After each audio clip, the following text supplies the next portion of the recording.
What's going on, everybody? It's your boy, Little Fat Mushy Toe, representing the WCIS. We can inspire someone. OPP, only promote positivity. Shout out to Waterbed Hev. Shout out to Uncle DV. Thank you for joining the community that's all about unity. All right. We in the building. Now, before I get into this show, y'all let me know how the microphone is sounding. Let me know how we sounding out here. I want to make sure that the sound is perfect going forward. Last stream was some technical difficulties going on with my internet. It affected everything on the stream. I want to make sure that everything sounds wonderful. All right, so let me know, everybody that's watching, let me know, how's the sound? Is the sound good? I want to make sure that the sound is sounding right, clear. There's no fading in and out. Shout out to everybody here on the Instagram. Shout out to everybody tuning in on Facebook. Shout out to everybody tuning in on YouTube. Make sure you hit that like button. Make sure you subscribe to the channel. Make sure you hit the notification bell. And make sure you join the community that's all about unity. All right. Hopefully everybody's having a wonderful, wonderful Thursday. Sounds phenomenal. Badgurl. Badgurl is in the building. What up, Badgurl Sniper? How you doing? Welcome to the stream. Welcome to the stream. I'm sorry for starting late. Had some unforeseen technical difficulties at work this time. It wasn't nothing with the stream. It was some difficulties going on at work, and I got here as fast as I possibly could. I'm here now, though. How you doing tonight? Badgurl, you gonna get on the camera tonight, though? What's really good? Badgurl, you gonna get up on the camera with me tonight? Come on over. I mean, come on, turn that camera on. All right. No pressure, no pressure. I'm just playing with you. What up, Badgurl? How you doing today? Or how you doing tonight? Hopefully you feeling good. I'm in a great mood tonight because I'm off of work. I am off of work, and I'm feeling great about that. Hold on one second. Let me check something real quick.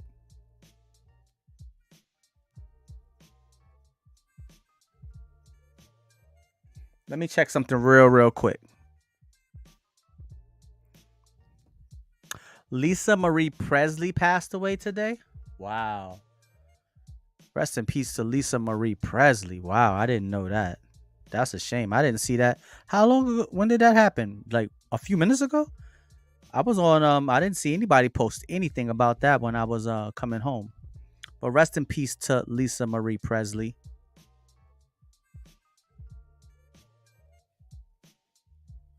Hopefully the stream will cheer you up.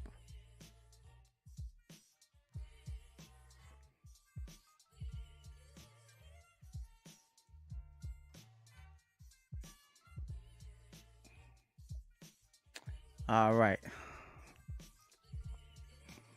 Oh, yo, shout out to my man Russell Giovinco. Don't mess around with the Giovinco family. They'll have you swimming with the fishes. What up, Russell? Welcome to the stream, my brother. How you doing? Rest in peace to Lisa Marie Presley. Absolutely. What's going on, Russell? How you doing, man? I'm a facilities manager. I'm sorry, I didn't see your first question. I'm a facilities manager for like a bunch of buildings here in New York City throughout all 5 boroughs. And tonight there was just some chaos going on in the city tonight. What up, Russell? Welcome to the stream, my brother. All right. So tonight we're going to talk about some of the biggest achievements that you've achieved in your life, biggest disappointments, and some of the biggest challenges. I mean, there is so many different things going on in the world right now that makes life a little bit more challenging than I feel it should be. But I also want to talk about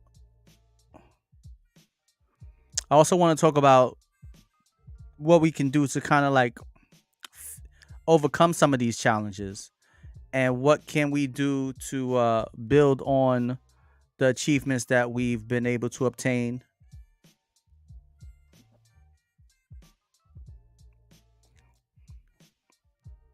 I am okay. Let me see what my man. A Honda tech. Okay, so you work on cars. That's good. That's cool. Do you like your job? Do you love your job or your career? Let's not say a job. Let's. Do you love your career?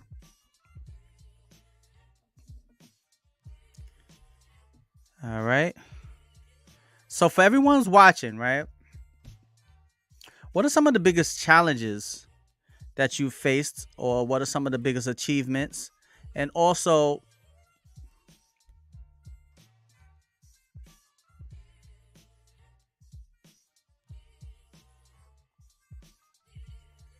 hold on, give me 1 second. Just trying to make sure everything is good over here on IG.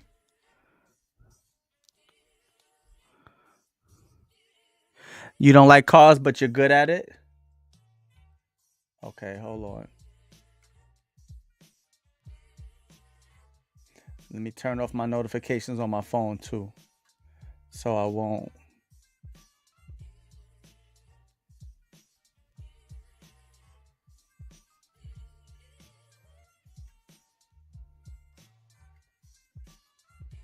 All right.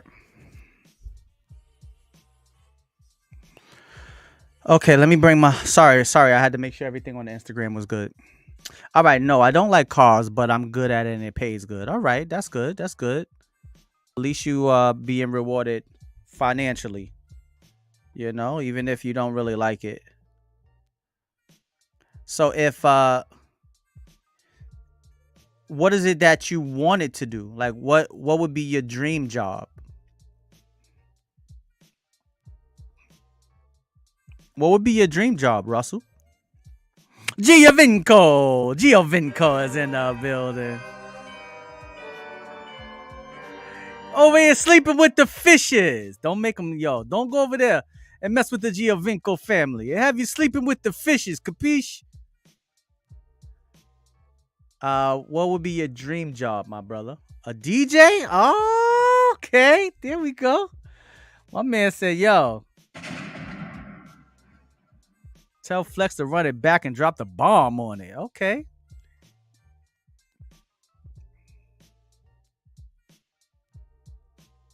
She went into cardiac arrest this morning. Once again, rest in peace to Lisa Marie Presley.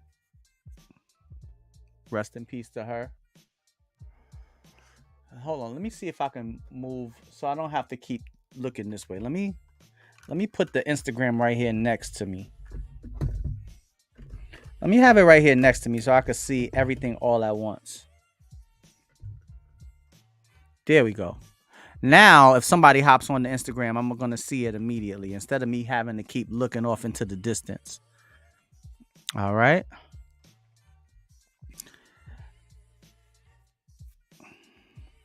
So, I think some of the challenges that people are facing,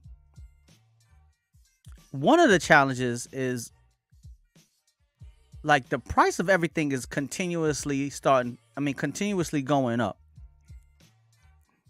Everything is going up except for how much people are being paid. I look at apartments like $2,000 for a 2-bedroom. Who can afford? Like, who's gonna be able to afford this stuff? Like who? What? They're kind of like they're pushing the middle class. I mean, is there a middle class anymore? It's like at one point, if you was middle class, you could live comfortably in the United States of America. But that is no more. It's like a 1-bedroom apartment is like, well, here in New York City, I'm only speaking for New York. I don't know how. Not Costco hot dogs. Shout out to the Costco hot dogs. What are in those Costco hot dogs? That's what you got to find out. That's why they not going up in price. Those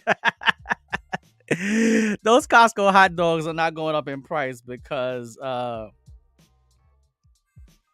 because we got to figure out what's inside of those Costco hot dogs. But the inflation is happening around the world, here in the United States, in New York City. I mean, we just got me. I just got my new lease, and the rent went up again. I'm like, damn, like it's getting ridiculous out here. It really is, and that's definitely a challenge. That's very challenging for a lot of people. I see a lot of people out here struggling right now. There's a lot of people struggling. A lot of people struggling. To make your life a lot easier, let me tell you, make sure that make sure that you got to get some type of, trade, some type of skill, be able to monetize whatever it is that you're doing. Make sure that you are the same way you take time to be on Instagram or TikTok or any of those things. Make sure you're taking time to learn your craft, learn your trade, become better at it, because it's getting tougher and tougher out here. Rent is going up. The price of food is going up. Gas is going up. Everything is going up except for how much people are being paid. That is a challenge. I see a lot in New York City. There's a lot of people living in the street. There's a lot of people living in the street. What's going to happen to the elderly as they get older? What's going to happen? Like, what's going to happen to people that didn't save up any money, that doesn't have a good retirement plan, that it's like it's so many things that are challenging us. We're not staying together as a people either. you know our unity is the unity amongst us is becoming more and more fractured. We got to love each other. you know we got to look after the children. We have to look after the elderly. We have to make sure that we are standing together as a people. It's not about different colors of skin. It's not about different religions. At the end of the day, it's eventually going to turn into the wealthy and the poor. If you're not wealthy, they're going to look at you as poor. And then once you're poor, you're either going to be expendable, or you're going to be someone that is going to have to live in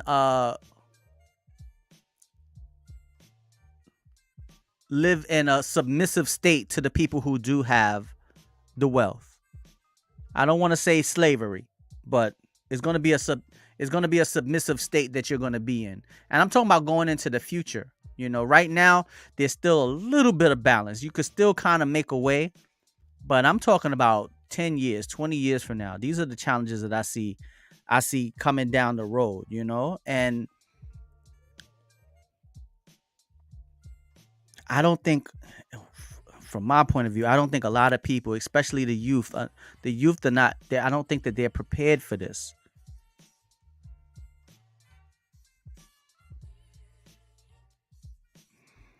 All right, listen to what my man Russell said. He said, "I work on cars on the weekends, and also flip cars. You have to double hustle just to make it."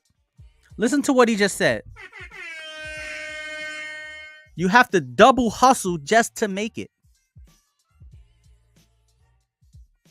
You have to double hustle just to make it. Let me put it back on the screen. Double hustle. That means you have to work twice as hard just to make it. So when you're working twice as hard, where do you have time to enjoy your own life? Where do you have time to spend time with your family? When do you have time to build to pour into your passion? When do you have time to take time to teach your children? Where do you have time for any of this? This is a challenge that we're gonna. It's just getting worse and worse. It's just getting worse and worse. What can we do to try to combat this? I'm gonna give you my suggestion, and the suggestion is, men and women, we have to come back together. It has to be two incomes coming into one house, so both people can have some type of leisure where they don't have to work double. One person doesn't have to work double just to live normal. You should not have. Let me say this again. You should not have to work double to live a normal life. I'm not talking about a life of luxury. I'm not talking about an extravagant life. I'm not talking about lifestyles of the rich and famous. I'm talking about a regular life, to be able to have a house, food, uh, insurance, heat, gas, and now internet. Can't leave internet out. Did I say and a vehicle? These are and clothes. People got to work double just to live a normal, just to get the bare minimums. I'm not talking about anything luxurious. This is a challenge, my people. This is a challenge. And when the parents are out working double, triple shifts, then who suffers? The children. Because there's no one to watch over the children now. Because the parents are out here trying to earn an honest living. But now the kids, the children, are fending for themselves. And where are they going to turn to? They're going to turn to the internet. They're going to turn to, when I was young, I looked up to celebrities, Michael Jackson, Prince, Hulk Hogan. Godzilla was my hero too. Shout out to Godzilla. Shout out to Godzilla. Godzilla was my hero. I ain't gonna lie. It was like so many, so many influences in my life. But there were a lot of good influences. But now, how many good influences are there out there for our children to actually look up to and really want to emulate? These are challenges. These are things, we got to work together. Man and woman, we are more powerful together. We have to work together. We cannot allow anyone to put us at odds. We cannot allow anyone to pit us against one another when the solution is us coming together in unity, creating a family unit, be able to provide, two people being able to provide and help one another and be able to pour into their children, be able to raise their children, teach their children, make sure that they are overseeing their children, making sure that they are, what up, Pep, Daddy Pep, what up? Paul, what's going on, my brother? Welcome to the stream. I don't know what DMX has to do with the conversation, but shout out to DMX. Rest in peace to DMX. Daddy Pep just came in and said DMX. I don't know. What does DMX have to do with what we talking about? I have no idea, but shout out to DMX. Yeah, we are not going to survive independently. We're not going to survive independently. And we're failing. We're failing as a people. I don't want to point the finger at one. We're failing as a people. When I'm going to work, you would be shocked, and you would be shocked at the amount of young people that are addicted to. I'm talking about addicted to drugs. The amount of young people that I see that are addicted to drugs is mind-boggling. It's sad. It is so sad, the amount of people that I see. Ashy Larry's in the building. What up? What up, Ashy Larry? What's going on, my brother? Hopefully you feeling good, feeling great. Welcome to the stream. Tonight we talking about some of the biggest challenges we're facing as a people. Some of our... What up, Mr. Marcus, darling? Ooh, Lady Eloise. My purple brother's in the building. I'm doing well, my brother. Thank you so much. Ashley Larry's in the building. My man Daddy Pepper's in the building. What's going on? Welcome to the WCIS. Nothing much, man. Nothing much. Tonight we're talking about some of our biggest challenges that we're facing going forward. We're talking about some of our greatest achievements. And we're also talking about some of our biggest failures. And, but I want it to be more of a solution-based conversation, We all try. We all put, you put forth your best effort. Sometimes you win. Sometimes you lose. Sometimes you come out on top. Sometimes you end up having to pick yourself back up and try again. But what are some of your greatest achievements and biggest failures in life so far? And what are some of the biggest challenges that we're facing as a people going forward? That's what I'm talking about tonight. Also,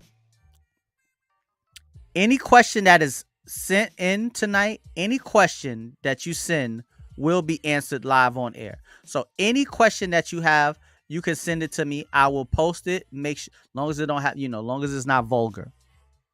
Long as it's not vulgar. But any question that you have, I will answer it. I will post it onto the screen so everyone can see it, and I will answer it. So if anyone has any questions that they want to talk about, any topics that they want to get into, ask the question. I'll post it on the screen, and I will make sure that I answer the question, and I'll tell the truth, the whole truth, and nothing but the truth. I'll give you my God honest opinion on whatever it is that you ask. All right? Make sure you hit the thumbs up, aka the Arthur Fonzarelli. Make sure that you subscribe to the channel, and make sure you hit that notification bell so you can see when the WCIS goes live. Welcome to the stream, everybody. It's your boy Lil Fat Mushy Toe, representing the WCIX. We can inspire someone. OPP, only promote positivity. Everybody that's watching on the Facebook, come on over to the YouTube. If you're watching on Facebook right now, make sure you come on over to YouTube. If you're watching on Instagram, feel free to come on over to the YouTube. But yeah, these are, like, it's a lot of things going on, a lot of things going on. And I think it's going to get a lot worse before it gets better. And it's getting scary to me. The direction that the world is going in is getting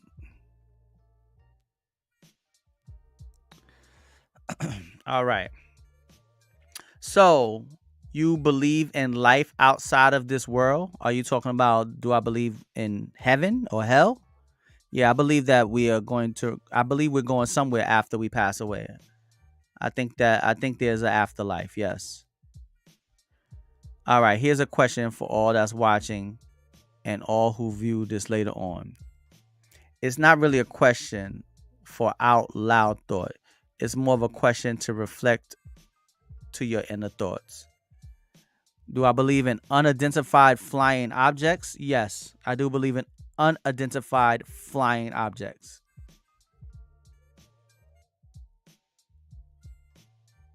Oh, you talking about, do I believe in like aliens? No, I don't believe in aliens. No, I don't believe in aliens. What's your question, Ashy? I thought, Marcus, I thought you was talking about like the afterlife, like heaven, hell, or purgatory, or what, But if you talking about like aliens, nah, I don't believe in aliens. All right, let's see what Ashy. Okay, Ashley got a good question here. Have any of you ever regret settling for something, whether it be a relationship or whatever? And to this day, are you kicking yourself for the decision?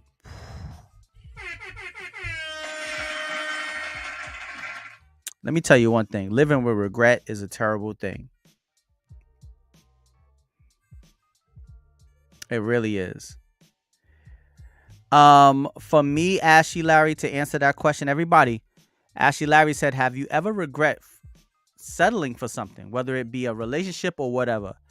And to this day, you are kicking yourself for that decision, for your decision. For me, settling. The things that I've settled for, I'm not kicking myself for that decision. I'm not kicking myself for any decision that I made in the past. But I did live with certain regrets. And here's one. With my friend Jamie, who passed away very young, years and years and years ago. I wish I would have. What up, Big T is in the building. What's going on, my brother? I wish I would have said to him what I wanted to say to him the last time I seen him alive. Now, that is something that I regret. It wasn't something... Maybe you could say I settled. I don't really look at it like that. I don't think settled is not the right word. I took it for granted that I would see him again. And I didn't. And I should have said what I wanted to say to him. Unfortunately, I didn't get a chance to. So that's the one thing that let me put the question back up on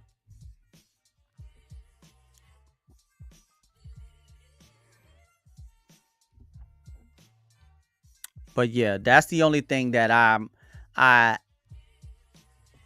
that's the only thing that I'm have kicked myself for that decision. I really that decision really, really haunts me. I should have said what I wanted to say to him, but I took it for granted that I would see him again. I took it for granted that I would see him again. So that's the only thing I could really say that I'm kicking myself over that decision. I could say that. That's mine. What about you, Ashley? What's your own answer to that question? What about you, Marcus? Everybody that's watching, I want you to answer that question that Ashley Larry just posed to all of us. Russell. All right, Badgurl, if you're still there. That was a great question, Ashley Larry. Thank you, bro. Let me really think about that. Another thing that I settled for.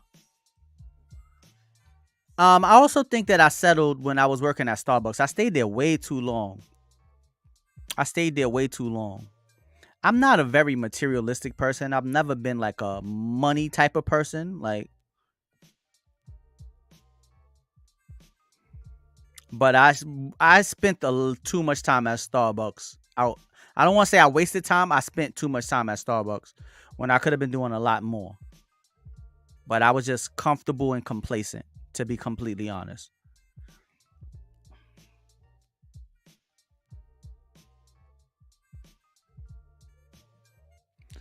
Are you not sad that less music from Prince came out last year?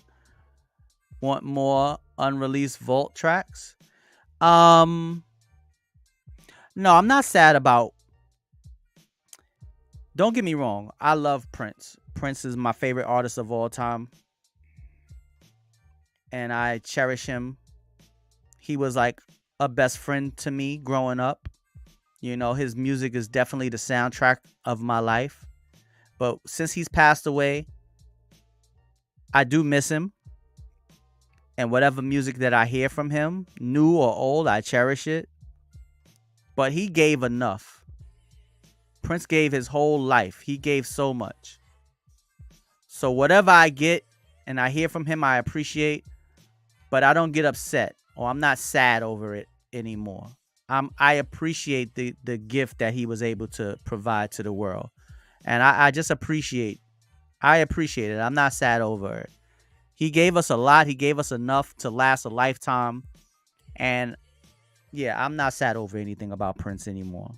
I like to celebrate him now. I got over my sad phase. I love me some Prince. May he rest in peace. I mean, Father Time is undefeated, and the Grim Reaper is also undefeated. These two men are undefeated. All right.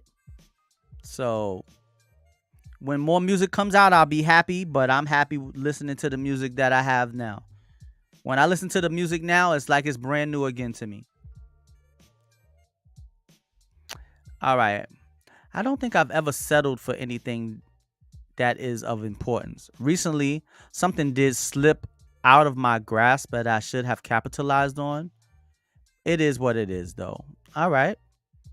Well, do you think you'll be able to circle back and get it back? Like, is it gone forever? What slipped out of your grasp, is it gone forever, or can you go back and grab hold to it again? Yeah, Prince gave the world the gift of music. That man gave enough. Yes, he gave enough. He gave enough to last all of us a lifetime. So, yes, I love to hear new music from Prince. I would love to hear every song he ever created. But if I never hear another song that he created, he's given me more than enough. He's given me in abundance. He's been my friend. He's been my mentor. He's been my teacher. He's been my entertainment. He's been an inspiration. So I can't ask any more of someone. I can't ask any more. From the grave, I can't ask anymore. What up, my main man? Tom is in the building over on the Instagram.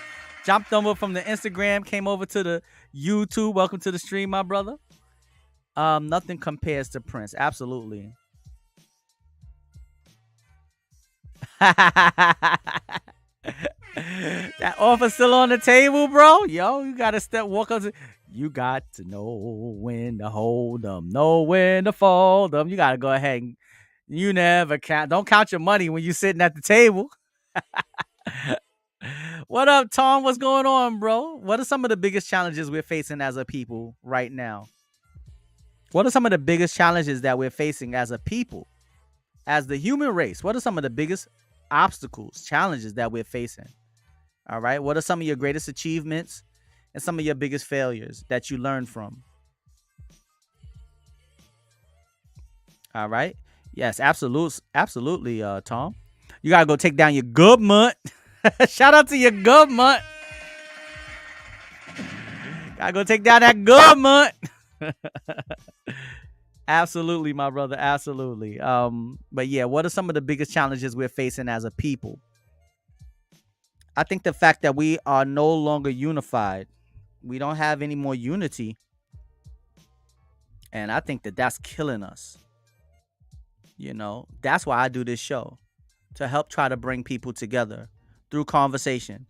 I'm not always right, you know, but I like to speak positively to people, of people, speak energy to people, make sure that, you know, people deserve people like to feel special, you know. Badgurl said the biggest problem is division. Exactly. I said the same thing. Wow. Tom said the same thing. No unity, no love. Everyone is too self-absorbed. All right. I want y'all to read these answers here, y'all. For everybody who watches this on the replay, I want y'all to leave a comment in the comment section, all right, of this video. What are some of the biggest challenges we're facing as a human race going forward? I feel like things are getting worse and worse and worse, and we just, what up? Don't. It's J Dub the dog. What up, J Dub the dog is in the building. What's going on, my brother?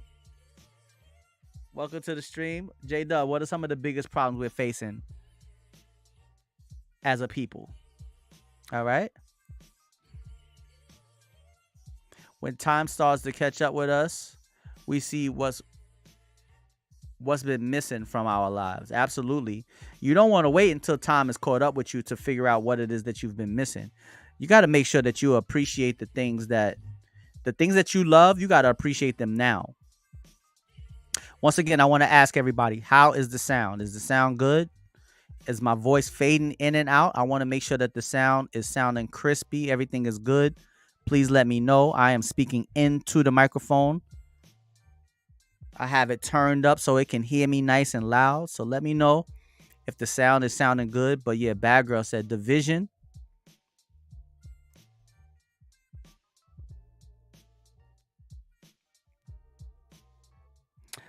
J Dub said nobody cares about their neighbor. That's another good. Okay. We are breaking each other down and not building each other up. It really boils down to is God absent in people's lives. Tom, you just hit the nail on the head. Lord have mercy. You are absolutely right. God is no longer present. There is an agenda behind everything, and none of it is trying to push us closer to the Creator. Nothing is trying to push us more to a holy, more spiritual, more godly behavior. Nothing is trying to push the adults or the children closer to a more godly behavior. None of us are perfect. We understand that. We all fall short of perfection. Everybody in the world falls short of perfection. But you have to understand that they are trying to program us to completely keep God absent. Completely out of, there is no God. They don't have no agenda for God. They got an agenda for everything else. They trying to push everything else on us, getting us to accept everything except God. I agree with you 100%. God bless you for making that statement, bro. God bless you. Any question that is asked will be posted on the screen, and I will answer it regardless of what the question is. Nothing is off the table. We're going to talk about any and everything tonight. We're talking about the challenges that we're facing as a people. J-Dub, you got to come on over to the YouTube, bro, and come join the community. Just go to YouTube and type in WCIS1, bro. Come on over, man. J-Dub said, yo, nobody care about their neighbor no more. And they don't. I 1,000,000% agree. You know, we have become so divided. We have been pushed. We have strayed so far off our path, so far of what we were taught. Most of us were taught better than how we carry ourselves. Let me say that again. Most of us was raised better than how we carry ourselves. My man J Dove said, I'm not religious. When I need to pray, my mom who passed away. When I need to pray, I pray to my mom who is passed because I know she is in heaven. I know she will pass the message on Randy, God, and mom who has passed away because I know she's in heaven. I'm not a religious person, but you believe in heaven. As long as you believe in heaven and you believe in God, you don't got to believe in a religion, bro. You just got to have your own personal relationship with your creator. All right? That's how I see it. But I don't want to get into that too deeply. But yeah, we have to walk in the path of the creator. We have to get closer to the creator. None of us are perfect, but we should. Okay. You want to. My wife brought me back to God, and I'm proud to once again be a practicing Catholic. Shout out to my man Tom. God bless you, bro. And God bless your wife. Ladies, ladies, women have, while they're trying to program women to be out here and competing with the men, you're actually missing out on your true purpose. A woman, you don't have to compete with men. You can control a man with your womanly presence, with your femininity, with your nurturing nature. You know, you're not meant to be on the front lines competing with us. You can try, but look at what Tom said. He said his wife brought him back to God. That's one of the most beautiful things a person can do for another person. Motivation, inspiration. Those are the gifts that God gave women. Men can do it too, but women just do it so much better because women are men. Most men are inspired and motivated by women. We're not supposed to be enemies with one another. We're allies. We're partners. You know? But you so many people running around here worshiping money and more focused on being a boss and a bad bitch and a player and a baller and a thug and a gangster and all of these things, instead of just focusing on being a good man and a good woman and good men and women to each other. The children need to see good men and women being good to one another. They need to see their family together. They need to see their mother and father happy, working together, building some type of future to pass down to their children. Not fussing and fighting and doing little dances on TikTok all in the same outfit. That's cute, but that's not going to get us anywhere. That's not going to get us where we really need to be. TikTok and Instagram and all of those things, they are rooted in vanity. They're rooted in self-absorption.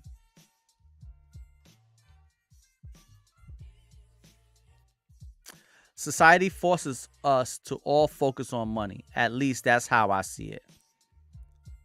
I don't think society forces us to do anything. We choose to do it. I don't think society forces you. They force it to the forefront, but that doesn't mean that we have to focus on it. It's a choice.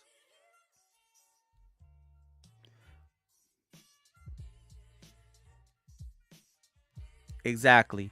Women have their own special gifts, as we all do. There need not be competition. Just use your gifts. Exactly.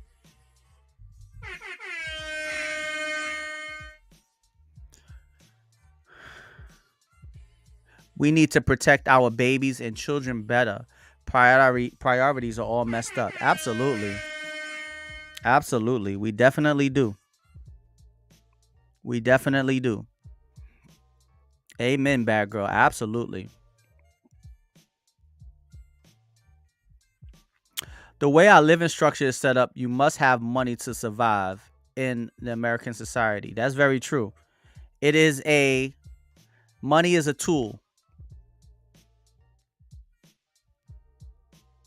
but it does not have to be your main focus. Money is a tool. I'm not disagreeing with you at all, Ashy. Money is a very important tool that we need to use to survive in the world today. But it does not have to be our focus. If you have children, if you have God in your life, if you have a wife, those three things you should focus on more than money. So it does not have to be your focus. And society definitely doesn't force us to focus. They want us. I would agree with saying want us to focus, but I definitely wouldn't say it forces us, because we do have the right to choose. We do have a right to choose.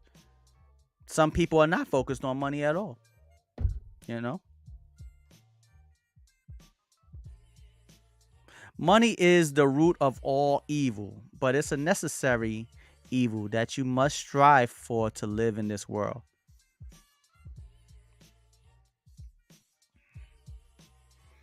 That's true. Let me think about that. Money is the root. Money is the root of all evil. No, I don't think money is the root of all evil. Because $1 million sitting in a room, and if $1 million is sitting in a room and nobody knows it's sitting there, is nothing evil about that money at all. I believe money is at the root of most evil, but I don't believe money is the root of all evil. No, I think it's at the root of a lot of evil, but money alone is not evil at all. It's what it brings out in people. So I can't say it is the root of all evil.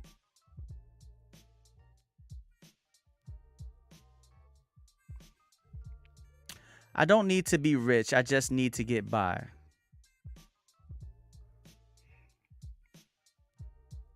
Or you can live in the streets and destitute.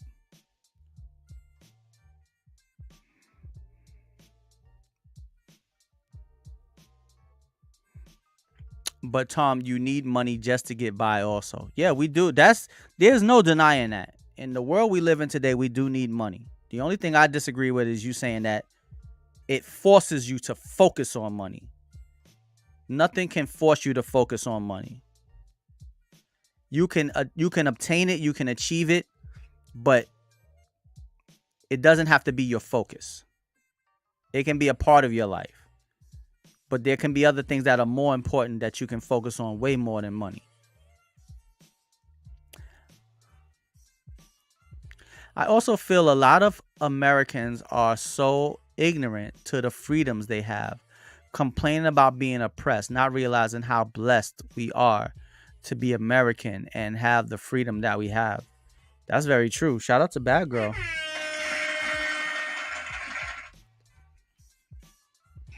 A lot of things we do take for granted, There's a lot of people living in other places all around the world that are dealing with things that if we had to deal with them for a week, I don't know what Americans we have become so weak, so lazy, so complacent.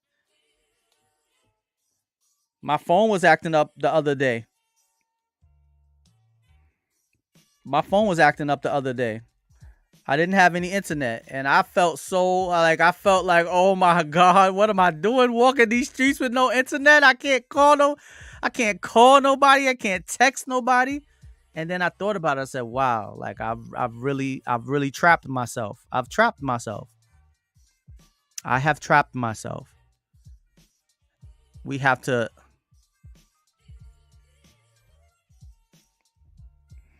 Yeah, that's what I'm saying, Larry. I just want to pay my bills, buy my food, and enjoy some things. I don't need to be Elon Musk, but it'd be nice. uh,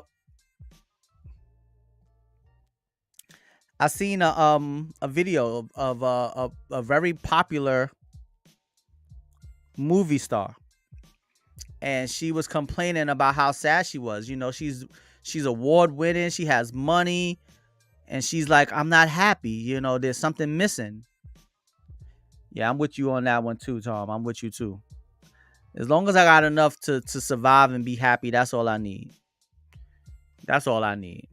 Just let me survive and be happy. You know, I've been happy dead broke, and I've been happy, being moderately successful. I just need to find my happiness. I can find it. I can find it with or without money. I've done it. I can find it with or without money. That's for sure.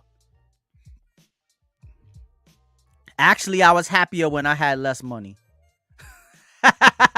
I'm being dead honest. I was happier when I had less money. And could you only imagine the type of pressure someone like Elon Musk or anyone who has that type of money, the type of pressure that they have to live with every day? There is another side to being, that wealthy and in the public eye. Now, if you're wealthy and no one knows about it, that's different. But if you're in the public eye and you're known for being a multi-billionaire, that's also a pressure that I don't know. Maybe a lot of people wouldn't want to take on. My mom once told me you have to find happiness within yourself. Yes, going back to what I was saying. So she was saying that she wasn't happy, and everybody was like, the interviewer was like, but just you're so successful, you're beautiful, and she was like, I'm just not happy. And the reason why she wasn't happy is because she didn't have anyone to share all of those accomplishments and all the things that she has in her life. She didn't have anybody to share them with. So that lets you know God tells you, God lets you know what's important to you. He'll come and whisper it to you.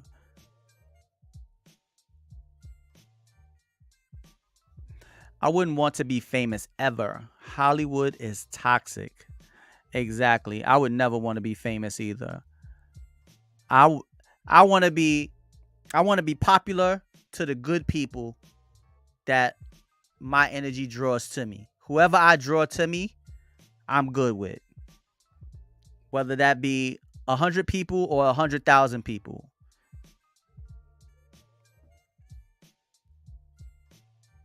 There's a price to pay for being famous. We know. We know. We don't have to live it to see it. You famous here on the WCIS? Nah, we all famous here on the WCIS. It's not just me. Trust me. It's not just me. This show is for everybody. I wish y'all would. I want y'all to come on the show more often. Y'all need to jump on and come on and talk to me. That's what would really make me happy. I was speaking to Badgurl yesterday. I told her, I said, all these years that me and her knew each other, we never really spoke. We spoke through the show. But her coming on the show and talking to me and us talking to each other has definitely strengthened our friendship. I had never spoke to Ashley Larry until maybe like 3 weeks ago. Never spoke to him. But through that conversation, I don't get me wrong, I see all of you as friends, but there's a different level of friendship when you start to interact with someone, when you speak to them, when you hear their opinions, when you're able to share your thoughts with one another, when you're able to learn from one another, you know? So it would really be great, if you don't have to get on the camera like I do. Like I said, we all the stars of the show. I'm just the one who turns on the camera and I just pay for everything.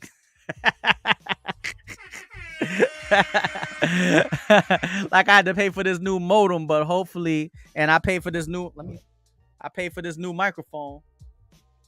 Hopefully the microphone sounds nice and crispy. Hopefully now the screen and the show doesn't skip anymore. But yeah, I would love to just have open conversation. I want to interview people, but I don't want to interview no celebrities or nothing. Toby Wall, aka the Wallet.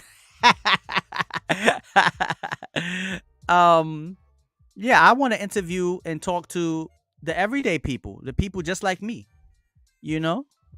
I don't want to talk about celebrities and gossip and all of that stuff. I want to get to know the people that have taken time to support me. I feel like I've known you forever, Toby. Thank you so much. That really means a lot to me, Tom. And I want to say thank you. You always take time out to like anything that I post, anything that I put out there. You always take time to give it a thumbs up. And I don't take that for granted, and I truly appreciate it. God bless you for that, my brother. I don't get paid to do this. Not money. I don't get paid in money to do this. I spend money to do this. Let's keep it 100. Hold on. I want to keep it 1 billion with y'all. I don't get paid to do this. I pay to do this because I love it.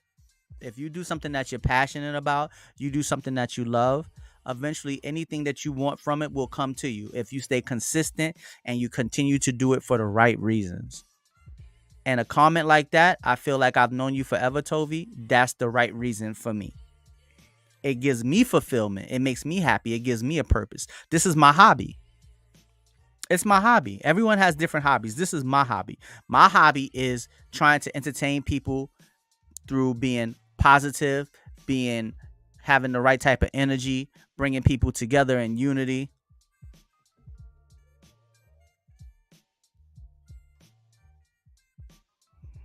Let me see what Ashley said.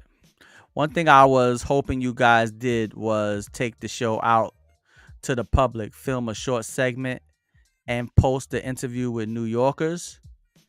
You asking a lot of an introvert now, Ashley Larry. You asking a lot of this introvert right here, bro. That you asking a lot of this introverted gentleman right here. But that is a great idea. That is a great idea.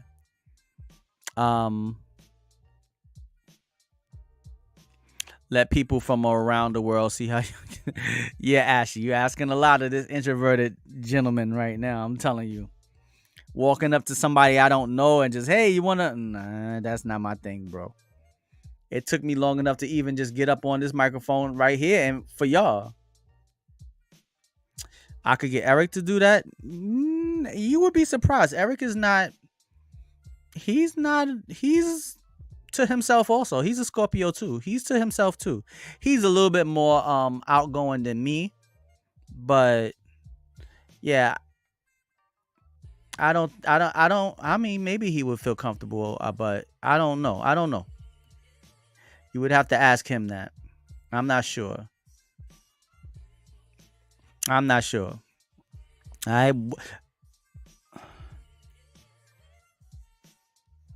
Not necessarily okay, hold on. Not necessarily a stranger, but your friends and coworkers. Well, I could do that here on the show right now. I could do that now. That's why I'm doing the show like this. So I don't have to go outside. I'm doing it like this so I don't have to go outside and do that. They could jump on whenever they want. They could jump on whenever they want. That's why I'm doing it like this now, because it's nothing stopping anybody. Actually, speaking of which, let me put the invite out here. Let me see who's gonna be brave enough to come in. Who gonna be brave enough to come in and jump in the stream with me? Let me put the invite out here.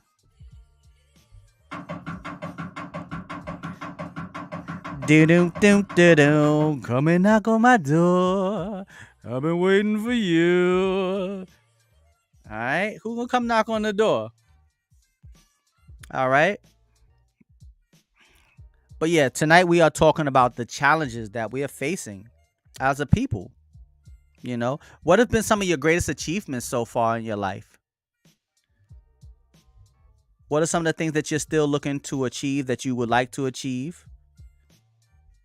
What are you doing to try to achieve those things? And what have been some of your biggest failures that you had to come back from? Life knocked you down. What did you do to get back up? What are some of your greatest comeback? What's your greatest comeback story? Woo! That's a good question. What's your personal greatest comeback story?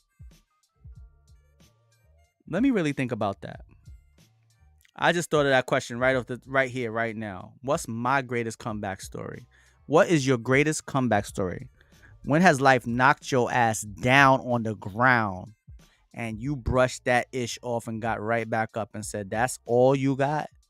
You're going to have to hit me harder than that, because, look, we built tough over here. All right, what's your personal greatest comeback story? For me, coming back from my aunt passing away. That might be my personal greatest comeback story. I thought every day was going to be a rainy day after that. I never thought I would be happy again.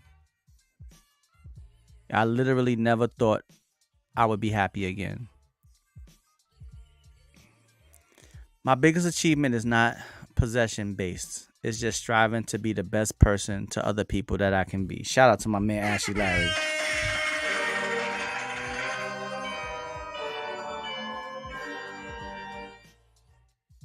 Great answer. Sorry for starting the show a little late tonight. I had a little some things going on at work that I had to deal with. Crazy night at work. I don't want y'all to see that energy on me. I ain't even gonna bring it back up. Let's bring Ashley Larry's comment back up. All right, but I'm gonna be on here for a while tonight. We here tonight. Also, for everybody, we're gonna start streaming Twitch Uno games. All right, we're gonna be streaming on Twitch. We're gonna stream all our Uno tournaments and Uno games on Twitch starting this Sunday. I have figured out what we're gonna do with the Twitch channel. All right, it's gonna be called WCIS Uno. We can inspire some Uno. That's what it's gonna be called. We can inspire some Uno. Y'all get it? Or am I the only one? We can inspire some Uno. Alright. But yeah. The biggest achievement is not possession based. It's striving to be the best person. Absolutely. Ashley Larry's been nothing but good to me. I ain't gonna hold you. Ashley Larry has always held it down for the WCIS, and I truly appreciate you and love you for that, my brother. The big homie, the fourth hostman, Ashley Larry's in the building. Badgurl is knocking on the door. Dun-dun-dun-dun-dun. All right, Badgurl, come on in. Welcome to the stream, Badgurl Sniper. Hey. What up, Badgurl? Welcome to the stream. What's going on? How you doing? Thank you. I'm doing good. Welcome to the stream, everybody. Welcome, Badgurl, the first lady of the WCIS, is in the building with me tonight. All right. So yeah, let's go. Let's jump into the conversation that we started off with before we get into the biggest comeback story, your own personal greatest comeback story. All right. Okay. So, what do you feel are some of the things? What are the challenges that we're facing as a people? I feel like a lot of people are losing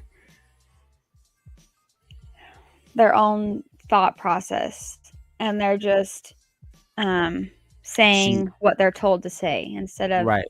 expressing how they really feel, because I feel like it's such a fear-based society that you're afraid to express you think this certain way or you have this opinion because you're afraid to, for whatever reason, The whatever backlash. punishment. Yeah, the backlash. Right. So you And so it's I feel kind of like like people don't like speak up you're a anymore. prisoner. Yeah, because of the media. I think the media is a cancer in a lot of ways. Absolutely. I I think agree with there's you. good with it, but as far as like the news media and reporting and all that kind of stuff, I don't know. Right. That's why they call it a TV program, Yeah. because it's to program you. Yes. That's why they called back in the days. They don't really say it too much now, but we all, if you remember growing up, if you're my age, you know that, oh, I'm about to watch my favorite TV program. Mhm. And Yep. that's, even back then, it was, it might have had a slight agenda here and there to kind of like push society in a direction that they wanted society to go. But now it's not pushing, it's just like a straight up bulldozer. Yes. Whereas, like, you will be eliminated, annihilated, and abolished if you disagree with which direction we're going to push society. Right, which is not what America is about. Right, exactly. So if I was to say, um, a person being 250 pounds, that is a health concern, and there's nothing beautiful, and there's nothing positive about obesity, unless it's like you some type of medical condition. Now that's different. But we talking about just eating donuts and cake and ice cream and fried chicken and all. It's like, oh, no, that's beautiful too. It's nothing. it, if you're unhealthy, you do not want to associate being unhealthy with something that's beautiful, because that means you might be cute on the outside, but still something's wrong on the inside. Yeah, it could be You, depression right? and There could be a lot of reasons, but there's something mhm. going on the inside. But people are telling you, don't worry about it. You're fine. And I feel like that's not healthy for us. That's not healthy. I don't think it's healthy for any of us, men or women. We need to be able to hold each other accountable and hold ourselves accountable. If we live in a world where everything is accepted, everything is okay, there is nothing wrong with doing anything that you want to do, then we're gonna be, That's not good. yeah, we're gonna be in a living in if we can't hold each other accountable and can't be honest with each other, we're gonna live in chaos and disorder. Mhm. We're already starting to see it. Let me see. Woke culture is killing us too. Oh yeah. I'm not even gonna get started on woke They culture. tell you that you're fat phobic. Exactly. Mhm. No, and I'm not fat phobic. But No. I would tell anyone, if you are 300 pounds, you need to lose some weight. It's unhealthy. Right. When you don't want that person to have health issues. And even Right. being too underweight is not good. Right. It's a health issue. You Yeah, know, it's dangerous. it's a health issue. But if I say that, then I'm in the wrong. Now I'm fat phobic, and that's not true. But if you want my opinion on it, or if you ask me about it, I'm not gonna go with society and just say, oh no, body positivity, and if you 300 pounds, you're still beautiful, and that's fine. There's nothing wrong with it. No, it is something wrong with it. It is, and that goes for men or women. It's something wrong with it, because it's unhealthy. It's I unhealthy. agree. It's unhealthy at the end of the day. What up? BX the Great One is in the building. with your Rudy Pucanias. What up, BX the Great One? Welcome to the stream. Let me bring Aw. BX the Great One. Hey guys, just stopping the show. So some love, not feeling too good today. Got a headache. See you tomorrow if the show will be on tomorrow. BX the Great One, feel better, my brother. Hopefully you feel better. Um, just keep the show playing in the background. Keep it real low. Try getting an ice pack, BX, and putting it wherever you have your headache, and rotate between that and heat, and that might help. All right, but feel better, my brother. Yeah, Feel feel better. better. All right. But yeah, you're absolutely right. I agree with you 1,000,000%. That backlash of being afraid of saying how you really feel. Even speaking truth, like Yes. not even just opinion, but like literal science and truth. Right. You can't even do that anymore because, oh my gosh, if you offend somebody, like people need to stop being so offended about everything and just be confident with what you believe in, and just, you know, as long as you're not hurting other people, then that's fine. But not everybody's going to agree with you. Like, I'm a religious person, but I don't care that other people aren't. That doesn't offend me. And it doesn't offend me when people, you know, make jokes about the stereotype. Honestly, I think some of the stereotype jokes about my religion are funny because they're like accurate. So, you know, I take it lightheartedly. I don't get offended about it. Right. But if you disagree with somebody, it's like, oh, you're offending me. Right. But see the difference. What you're talking about for yourself is just something that you personally believe in. Right. The people that are aggressively trying to force people to follow their beliefs, they have fallen victim to the agenda. Right. And that's the difference. You're just living your own personal life with your own personal beliefs, and that's fine. Mm-hmm. The people that you're talking about, that you can't even say your opinion without them attacking you, have fallen victim to the agenda. Yes. Where they not only do they want to live their life the way they want to force you to accept it also. And you're wrong if you don't acknowledge it. And Right. that's dangerous. They want you to ignore truth. Right. And acknowledge their, because let me tell you something.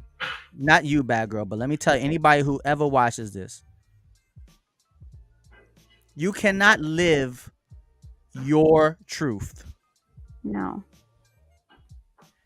If anybody says I'm living in my truth or I'm living my truth, right there, that is a lie. Mm-hmm.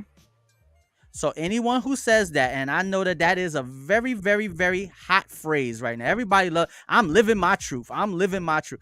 You cannot live your truth because one, you do not, the truth, you cannot own it. Yeah. You cannot own the truth. It's not yours to own. It's not yours to manipulate. And if you can own it, you can manipulate it. And if you can manipulate it, it's not the truth. The truth cannot be manipulated. Mm-hmm. So people saying I'm speaking my truth. No, they're speaking their opinion. They're speaking their belief. They're not speaking their truth. People who say I'm speaking my truth are people who are trying to corrupt the truth. And they want you to believe in what they believe in. So they speak it as if it's true when it's not. So beware of anyone who says I'm speaking or living in my own truth, because you cannot own truth. No. You can't own it. It's not yours to own. Because once you own something, once you own something, you are in control of it. It's yours. So you can do with it as you please. But the truth cannot be corrupted because there's only one truth. You can't have two truths. Right. Let me see what I can respect your own. I can respect your own personal beliefs. I might not agree with them. I'll just pray and they come. I just pray that they come to the right decision. Exactly. I'm not trying to force anyone to say, hey, everybody needs to be positive. I know everybody don't want to be positive. A lot of people like drama. A lot of people like negativity. They like to see people on the internet fighting and screaming and cursing and using drugs and shooting and cutting each other and pushing each other in the train track. A lot of people like stuff like that. Oh, yeah. People are all about the drama nowadays. People feed off of drama and pity and attention. Tom said you can know the truth. Absolutely. I hope we know the truth, but we cannot own the truth. It's not ours to own. So That's right. be careful of anyone who says I'm speaking in my truth or I'm living in my truth. That catchphrase is very, very, that's a big red flag to me when I hear someone say that. I know me and that person most likely, if they truly believe that, I know me and that person most likely are not going to get along very well. If we engage in any kind of conversation that's below surface level. If we stay very shallow, we'll be fine. But once we dig a little bit deeper, me and that person will always have problems. Because some people like to live in a gray area where I see things black and white. And I don't have a problem with anyone who likes to see things in gray areas. That's fine for them. But the black and the white, to me, what I mean by I see things in black and white, I see things as true or false. Right or wrong. That's what I mean when I say I see things in black and white. I don't live in a shade of gray. That's a good way to live, though, I feel like. I hate when people say I'm living my best life. Why do you hate when people say that? Let me think about that. I'm living my best life. I'm living my best life. Nah, I don't think there's anything negative by saying that. Why do you hate that? Let me think about that. I'm living my best life. If they truly believe that, I know me and that person most likely. My playback is coming through your If we engage, my playback is coming back through you, Badgurl. Kind of conversation that's below surface level. People on the internet fighting and screaming and cursing and using. You hear me, Badgurl? Shallow. Yes, I can hear you. Can you hear me? Dig a little bit. I hear you, but my voice is coming through your channel. Through your. Weird. When I'm speaking, well, now I don't hear it anymore now. It was just. Oh, that's because I went onto YouTube. I'm on YouTube and StreamYard, and I went there to see if you guys could hear me talking because I wasn't sure if you could hear me. Oh, okay. So that's why you could hear yourself. But I have it muted now. Okay. Let me see what it says here. It sounds cringe. It's just like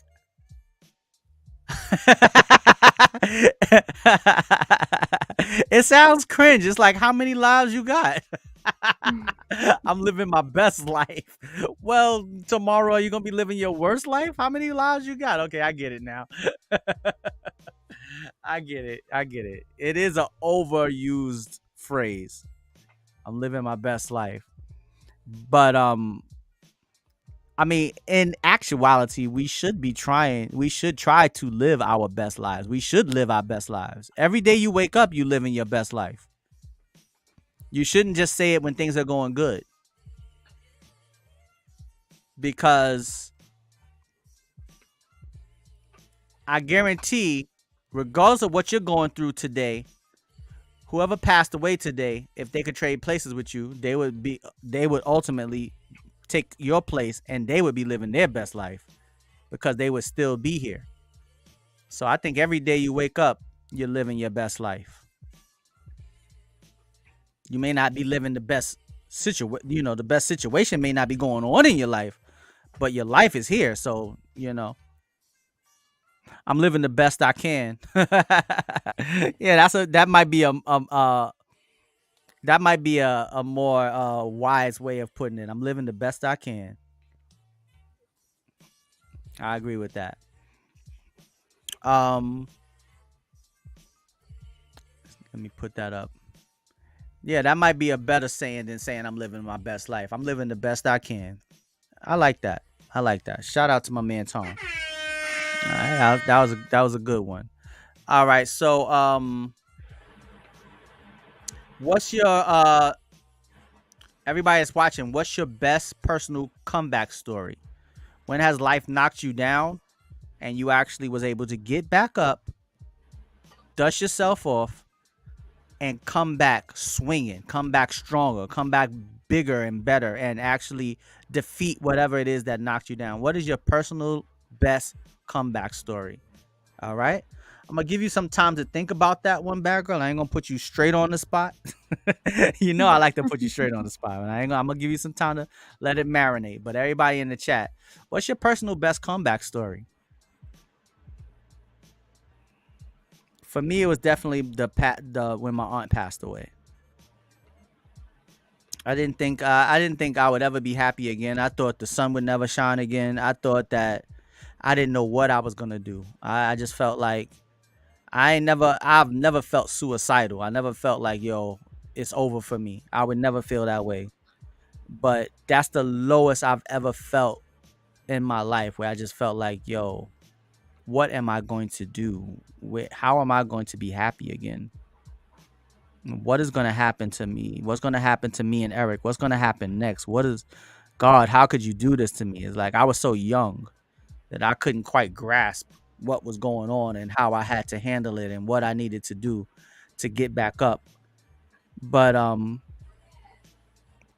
eventually once I got out of that energy of being depressed and grieving and missing my aunt, it might have been one of the best things that ever happened to me, because it fast forwarded me, because unfortunately death comes for all of us.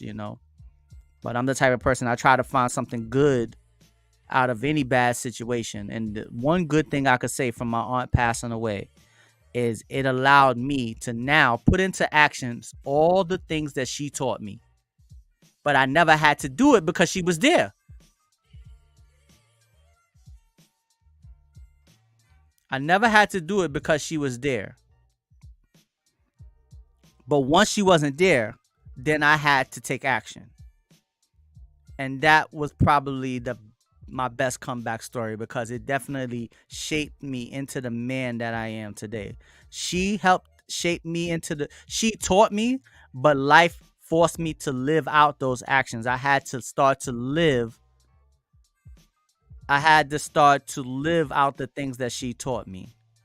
All right, let's see. I haven't experienced failing just yet, but I'm sure it's coming.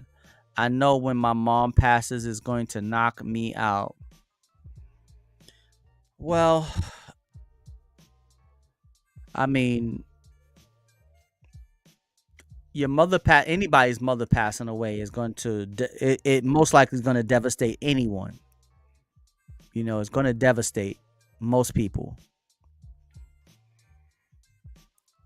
But so you've lived. Hold on, wait a minute, Tom. You telling me you've lived life without obstacle?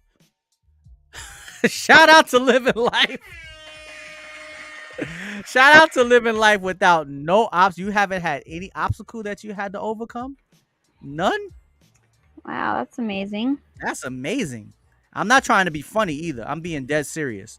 If you've lived life without obstacle, you've lived a blessed life, my brother. You've lived a blessed life. I need to be like you, bro. I'm gonna go to the Catholic Church. Cause I gotta see what's going on in the Catholic Church. If you've lived a life without obstacle, I gotta go see what's going on. Cause I done had enough obstacles for me and you if you've lived with none. You need to come get some of mine when I was younger.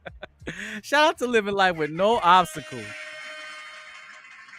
All right, hold up. My man Ashley Larry gonna share with us. Let's see what Ashley Larry's gonna share with us. Just over 2 years ago, let the doctors tell the story, and I was a dead man. Wow. Came back from the grave and still raising ruckus. Shout out to my man Ashley Larry.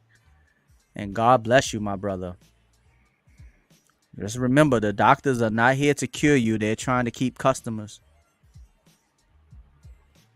They want to keep you as a customer. So they even make money off of us when we pass away.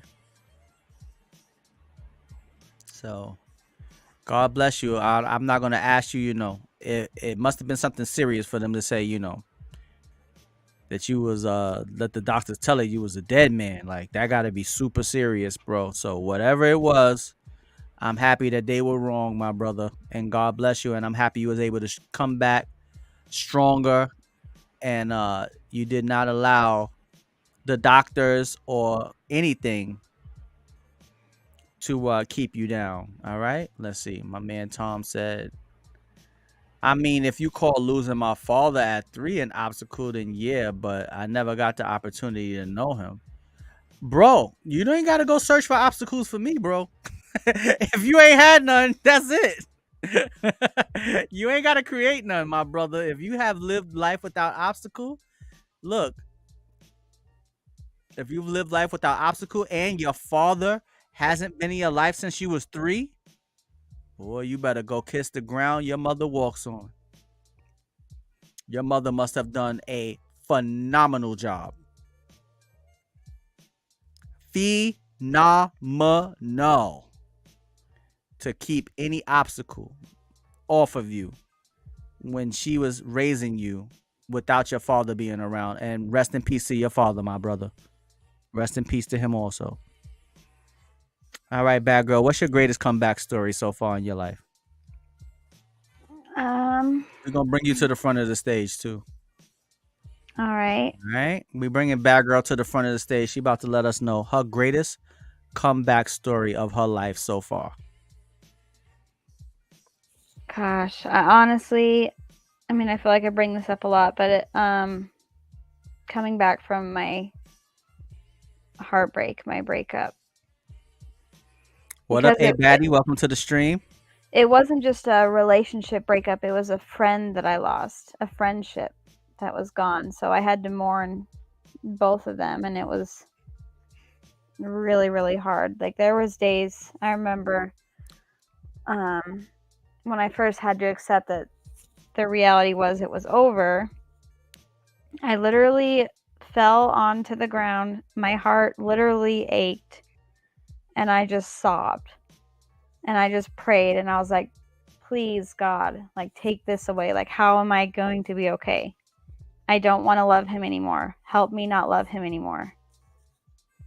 Because it hurts. And I just never could see myself not feeling that pain. Like, I just couldn't see it at that moment.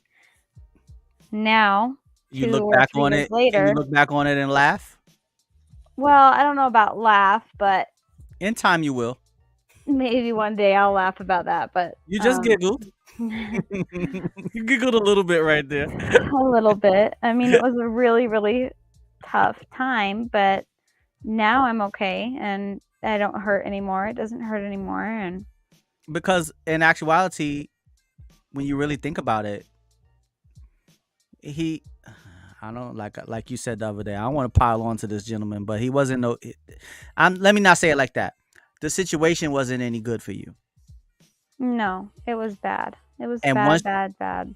Right, and once you are out of the situation and you can and I think that I could tell you this point. I could tell you this much from my point of view. I've been there before. I felt that kind of heartbreak, and I felt like, yo, what am I going to do? I've been there a couple of times. And I've always been able to go back and laugh at it after a while. And the reason why I've been able to go back and laugh at it after a while is because you have to realize that love is not about receiving. You grow attached to someone and you are so used to what they are giving you that once it's taken away, you still want it. You want it back. You want them to continue to give you that feeling or whatever it is that you had from them. But you have to realize that real love is about giving and sharing your love with others. And if you share your love honestly and earnestly with other people with the right intentions and genuinely, then the right people and the right person will come to you. So a lot of times you look back and it hurts, but after a while you can look back and laugh and really be like, yo, I was really really sitting here crying over someone who didn't even care about me. Yo, Yeah. I was bugging. Like, what the fuck was wrong with me? Excuse my language. Excuse my language, everybody. But you No, really I could, get it. I you get know, it. you could And really I'm look sure back. I'll get to that point Yeah, eventually. you will. I know for sure.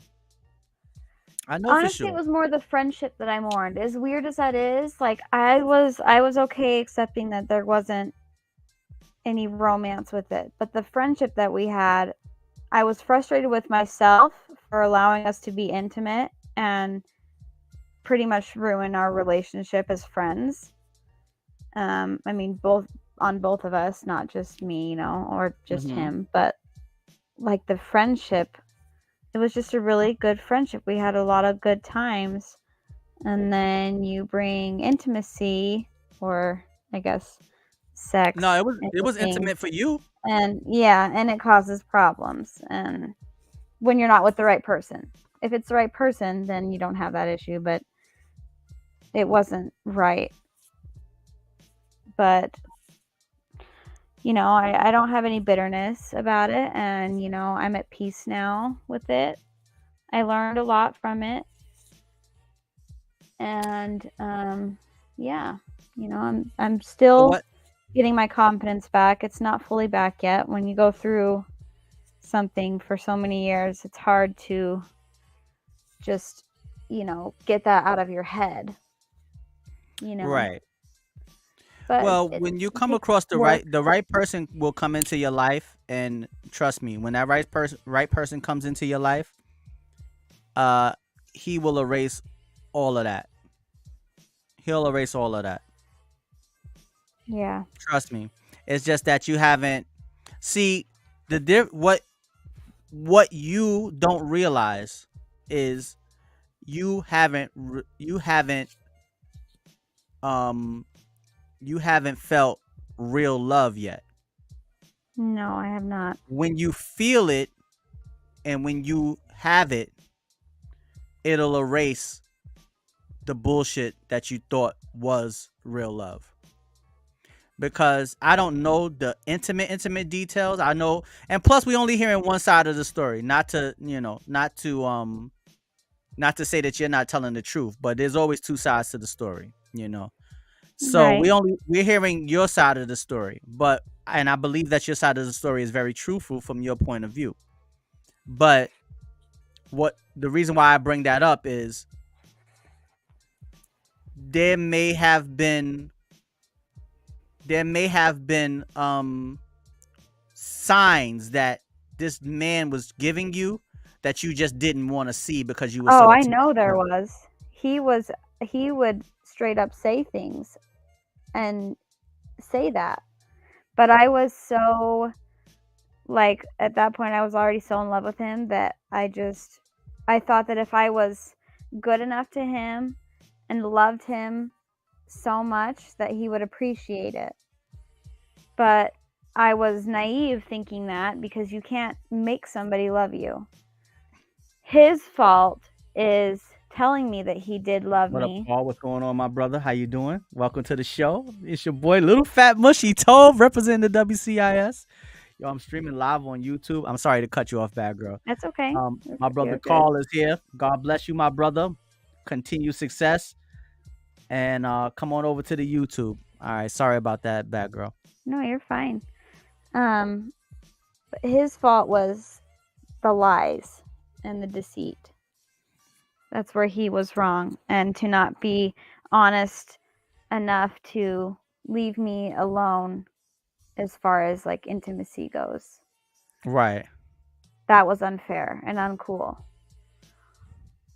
And he knew that I was naive and that I was super loyal and I wouldn't just leave. And I think it kind of became a vicious cycle Mm-hmm. because I allowed him to treat me the way that he treated me, because I just dealt with it. I was like, okay. And it just became a cycle. He would be rude, say something shitty to me. Then he would give me the silent treatment. So I would say sorry, and then it would just start all over again. We'd be good for like 3 weeks. It'd be sweet and great, and oh, he was sorry for being mean. and then it would be bad, and just would over and over, and I just continued to allow it. I didn't stick up for myself, not Right. enough. I might have called him out sometimes, but I didn't respect myself enough to be like, I don't deserve this. Like, if Right. you're not gonna fully commit to me and treat me like I actually deserve, then you don't get that part of me. You don't get to see that part of me or experience that part with me. Right. But I didn't Well, value myself. I thought right. that that was it. You got to take And it. You have to take it as a lesson learned. right, You for know, take sure. it as a lesson Definitely learned. But once you come across got you, it, Larry. once you come across the type of love that genuinely loves you back, I think it'll be much easier for you to look back at this situation as just a learning, a learning experience, and how much stronger and better it made you, and how to hold yourself accountable for the part that you played. Right. A lot of times we say that we are victims when we're actually participants. Yep. And I think a lot of people get the two mixed up. A lot of people will sit and say, "Oh my God, I can't believe how anybody would ever do this to me. You're so wrong to do this to me. No. I can't believe No. you did this to me." But a lot of times people don't think before they say that, they should always think to themselves, "Who have I done this to?" Now, that's not in your case, but this is in general. A lot of people will point the finger and say, "I can't believe my ex cheated on me and he did this or she did this to me and I can't believe." But you also have to think, who have you done this to? Right. Who have you done this to? Who have you had sitting in the room crying and wondering why you didn't respond, or why you acting so funny towards them, or why you don't want to see them anymore? You have to think about those things too. The reason why I bring that up is because once you come across someone who loves you the way you loved your ex, you'll be able to see and understand that those red flags should have told you something immediately.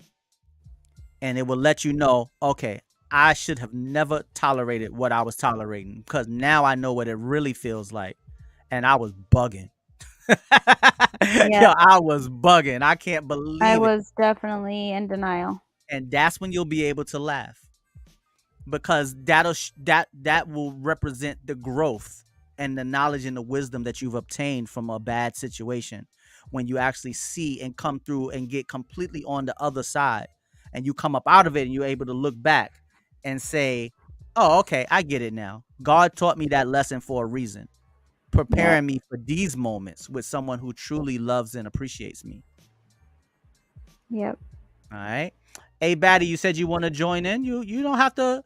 You ain't got to make no announcements. You can just come on in. All you got to do is come and knock on the door. You just gotta come knock on the door.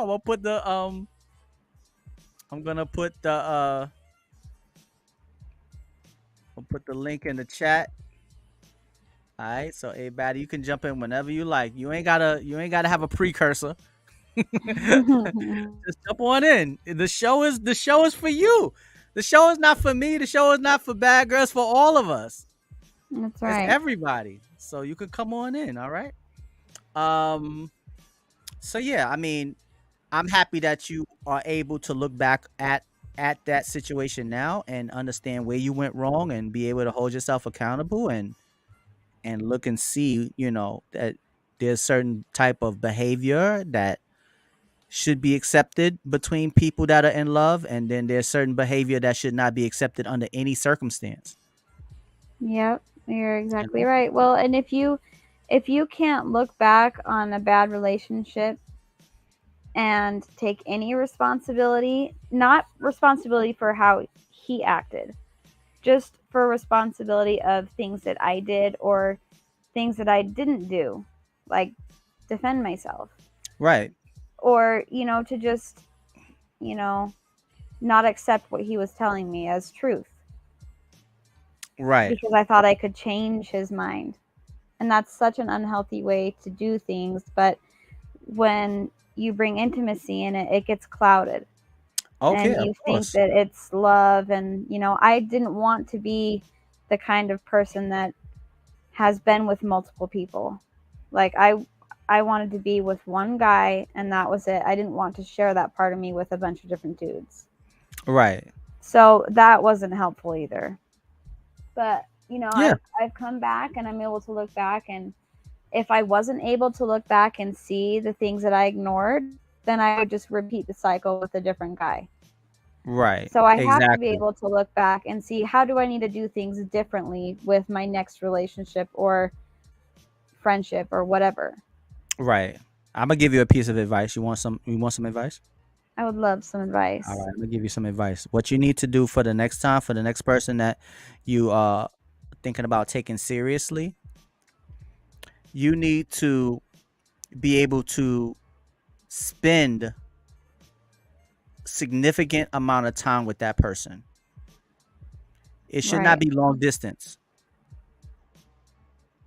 You need to be in each other's vicinity where y'all can spend. That's the way. That's how you're going to learn that man, understand that man. You need to be around the gentleman that you were involved with. Didn't live where you lived. Nope. It was a long distance relationship. I would avoid long distance relationships going forward. Not forever, but I would avoid long distance relationships if I were you. I think that you need your love close to you. I think that having someone close to you on a regular basis where y'all can see each other whenever you like, I think that would help um uh calm whatever demons might still be living within you from your last experience, because actions speak louder than words, and the only way you're going to be able to tell a person's actions is to be around them. Yep, exactly. You know, you got to be around that person to see their actions, to understand, to see how they interact with other people, see how they interact with the other women, see how he looks at the waitress at the restaurant y'all go to, see how he interacts with the person who's cleaning the table. You need to see those things because that shows a person's character. It's not about how they treat you, it's about how they treat the people around you, because he may be treating you nice because he likes you, but he may Yeah. not, he has no connection to the guy that's cleaning the table, and he could be an asshole to him. So if he could be an asshole to the guy who's cleaning the table, then one day he could be an asshole to you. But if he's nice to everyone, most likely he'll always be nice to you. It's true. You got to pay attention to those small details when you're dealing with somebody. And the only way you're going to be able to really understand what kind of character and person that you're dealing with, you need to be with that person, be around that person on a daily basis, not once a weekend every month or 2 months or something like that, Yep, for sure. but that's my advice for you. All right, so uh I see A-Baddie knocking on the door. A-Baddie is knocking.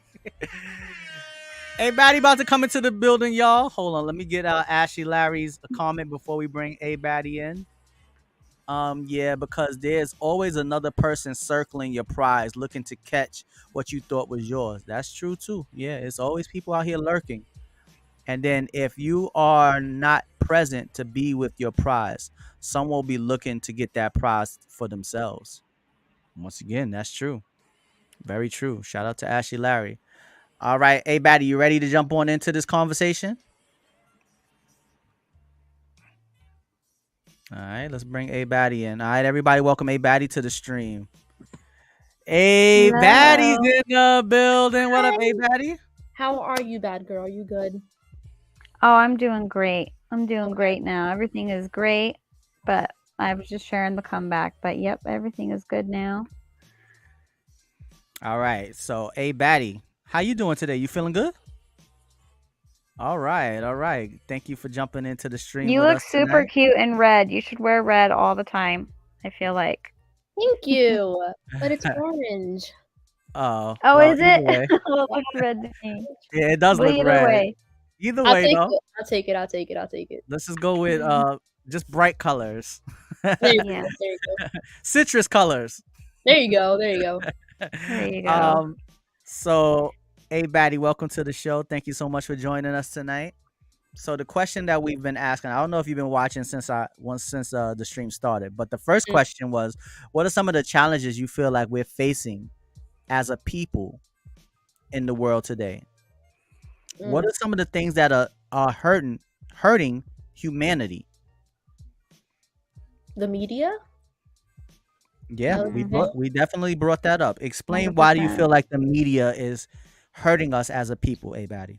Because people get influenced, unfortunately. Exactly. And it Negatively influenced too. yeah, and it's like people gravitate towards negativity. You know what I mean? Yep. Mm-hmm. So that's definitely one thing. And there's separation. That's huge. We brought that up earlier too. Oh my. A Okay. lot of people said that the reason why the world is going in the direction that it's going is because nobody's unified anymore. Yeah, I'm not gonna lie though. Like, I just tuned in, so No, it's fine. yeah. I'm just letting you know how on point you are with your answers, because a lot of people agree with you. Thank you. I know I said media, but social media. Yes. Yeah. They're two different things. Yeah, you're Because right. the media programs Mhm. the social media. Yeah, fake news Mhm. is a thing. But also, I feel like as a female, it portrays people or females in a certain way to be beautiful, and a man as well. I mean, I'm pretty sure that you've experienced something like that in your life. Yeah, But I but feel like they're targeting the women. yeah, no, 100%. Yes. The women are the So, target. Men yeah, are not here to be beautiful.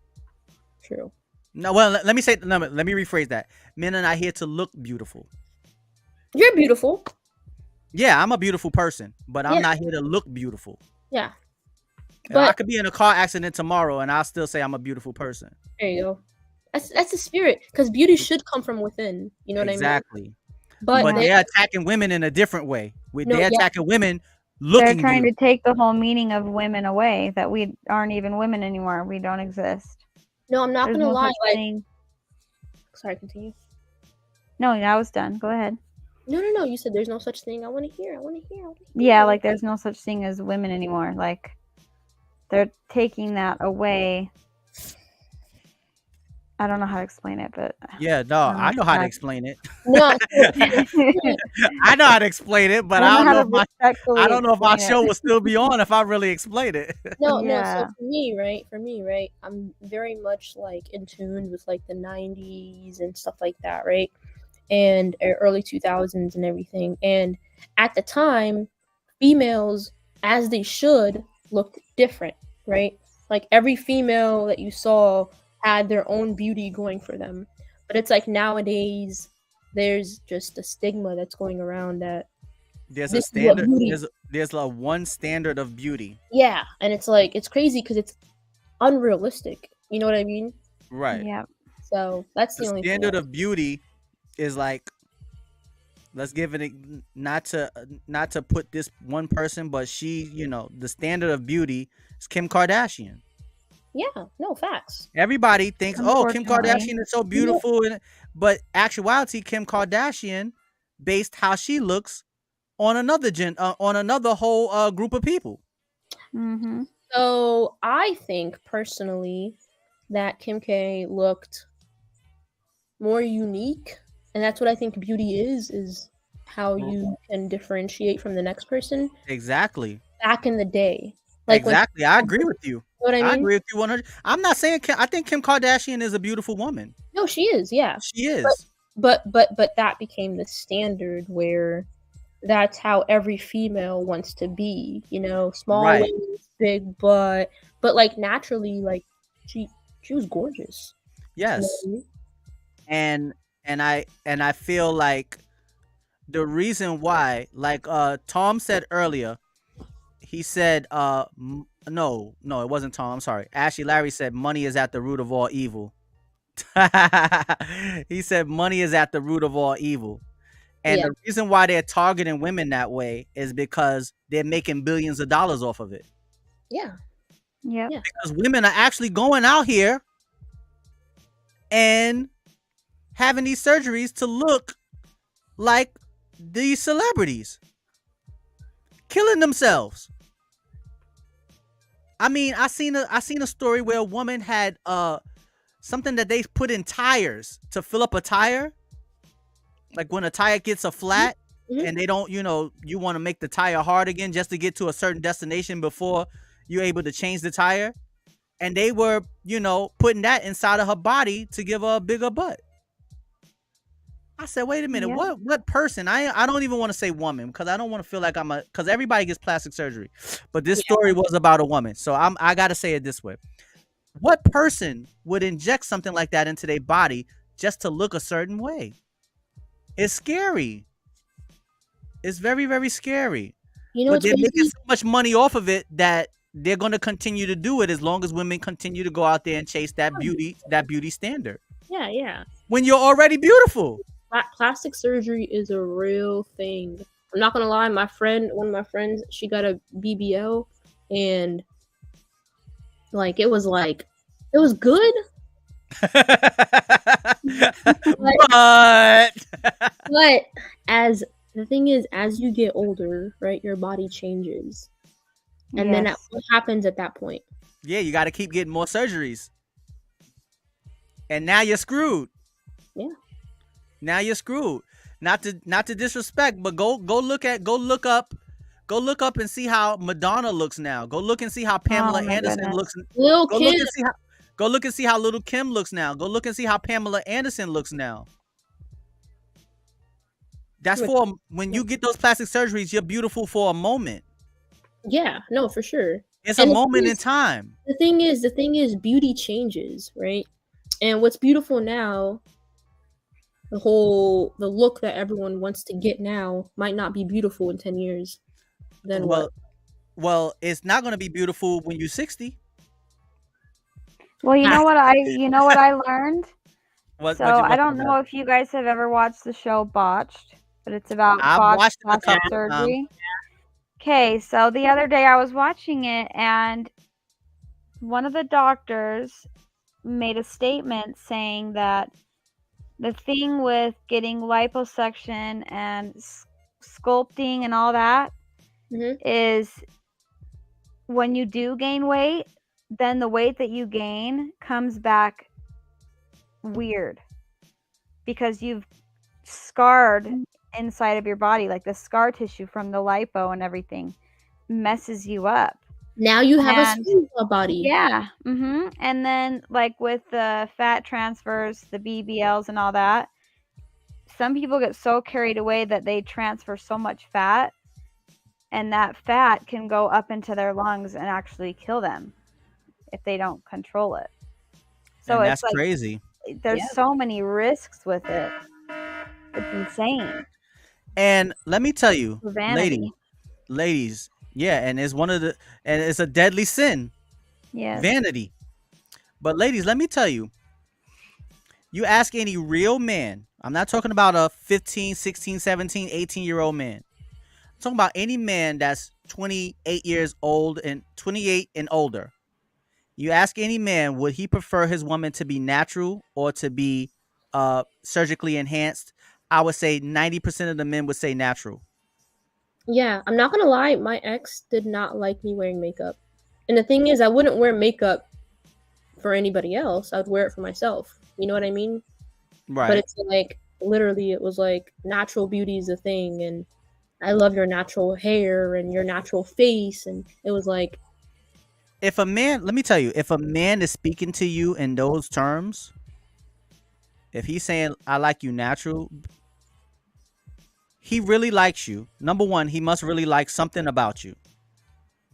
Because if you're telling a woman, and I can speak from experience, if I'm telling a woman, I want you to be natural, I like you as your natural self, right. It's because I see some type of future with you. And as we go into the future, I know eventually you're going to have to show me your natural self. You're going to have to be natural around me. So I don't want to see you done up. Every time I see you, you do not have to be a perfect 10. Because if we're going into the future, we have any longevity, I'm going to see you at a 6. I'm going to see you at a 7. I'm going to see you at an 8. I'm going to see you at a 9. I'm going to see you at a 10. Whatever it is, it doesn't make a difference. Just be your natural self. Wherever you feel comfortable, wherever you feel most beautiful, but just be natural. Do not feel like you got to put on some type of uniform to make me feel like you're beautiful, or to make me feel like you look beautiful. That has nothing to do with it.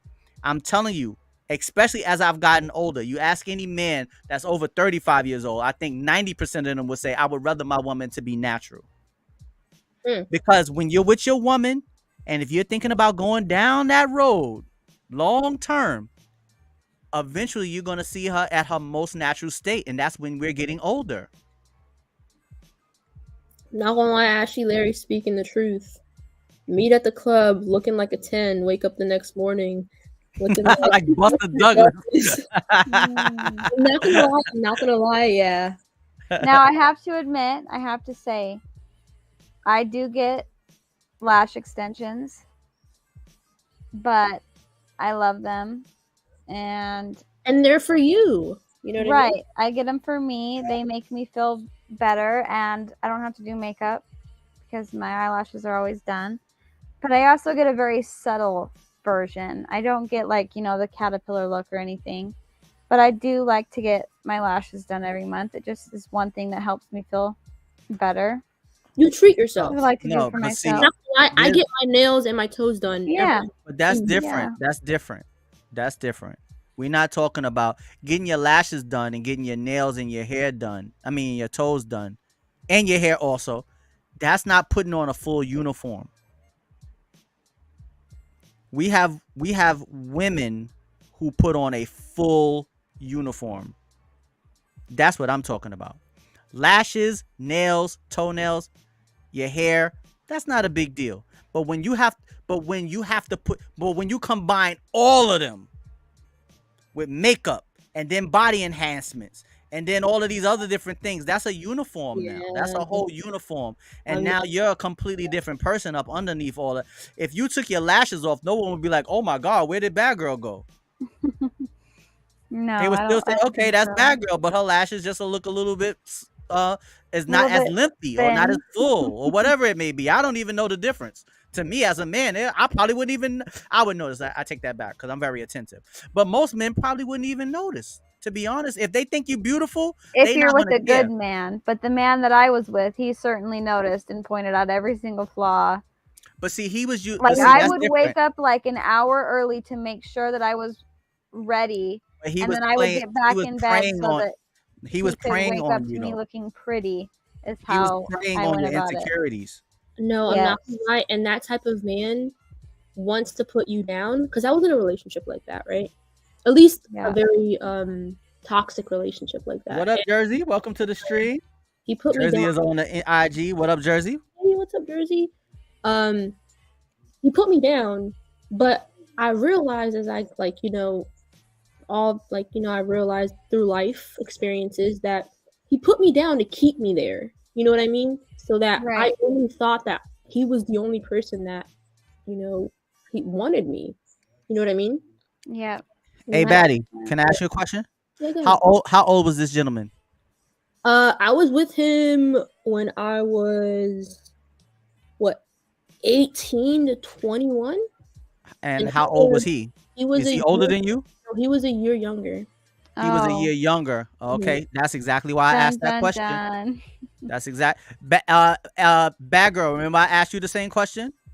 Yeah, my guy was 8 years older than me in his 30s. Now, let me tell you. I'm going to tell you from... I don't want to say this, but this is my opinion. I'm not going to say it is truth, but ladies, don't date a man younger than you. Wait, he was like don't date a man younger than you until you're 60. 8 months younger. Huh? He was like 8 months younger. So but A-Baddie, a man, when you're talking about relationship, men are very mature. Men can be very mature in a lot of ways. But when you're talking, men can be very mature in a lot of ways. I'm telling you, men can be mature in a lot of ways. They can be. Older But men, I feel like. relationship wise, Right, right. you gotta shave off at least 4 years compared to a woman when you're talking about relationships. So although he was only 8 months younger than you, he was really 4 years younger than you relationship wise.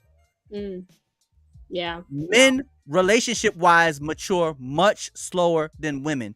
Women are looking to the future, especially a young woman like yourself.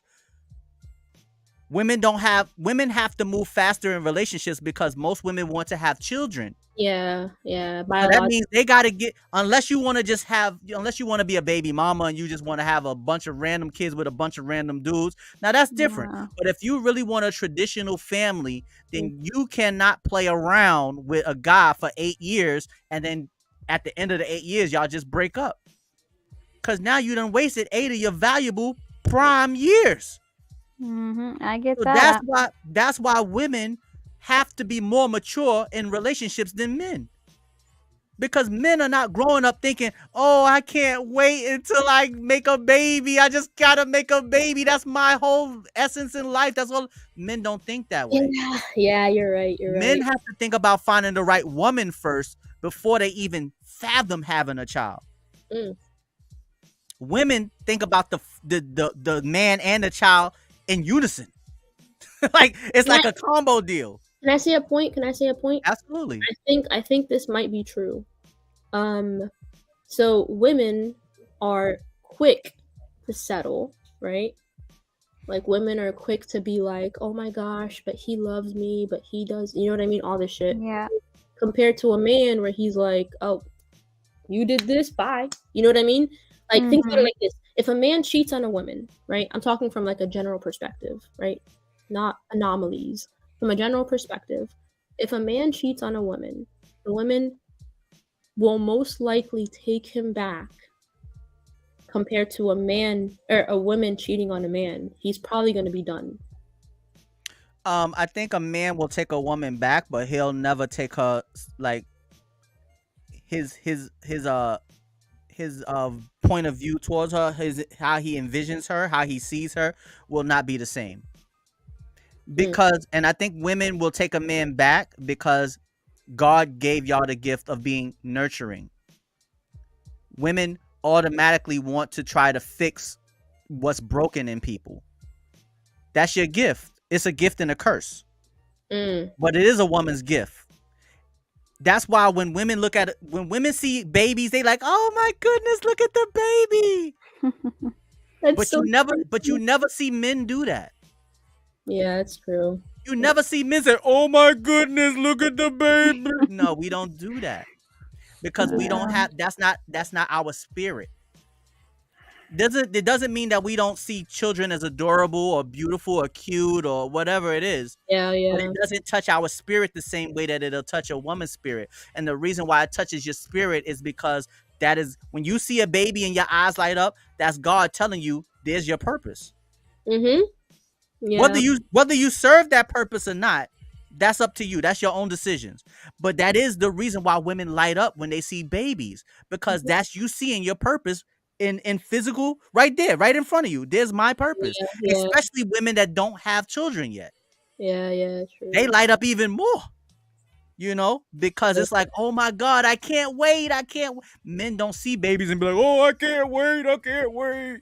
No, we not like that. We like, oh, goodness gracious, I don't know. I still don't know. I'm 46 and I'm 46. I'm not having no kids. But the reason why I don't have any children is because that energy wasn't ever in me. That a woman would have had to put that energy into me for me to light up. The woman would have had to put that energy into me. It's not natural. It's not naturally in me. Well, it wouldn't last if they had to put it into you. It wouldn't last. Eventually, if she was the right one, if she was the right one, I get it. It could last. I get it.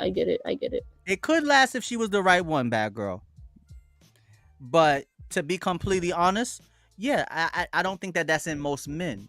So the reason why I say that is because, and in your instance, bad girl, a lot of men that date a woman who's a lot younger, especially someone who's younger, you know, we talking about 8-year difference. Yeah, that's how old are you? That If you could don't mind be. I mean, obviously, younger women like older men.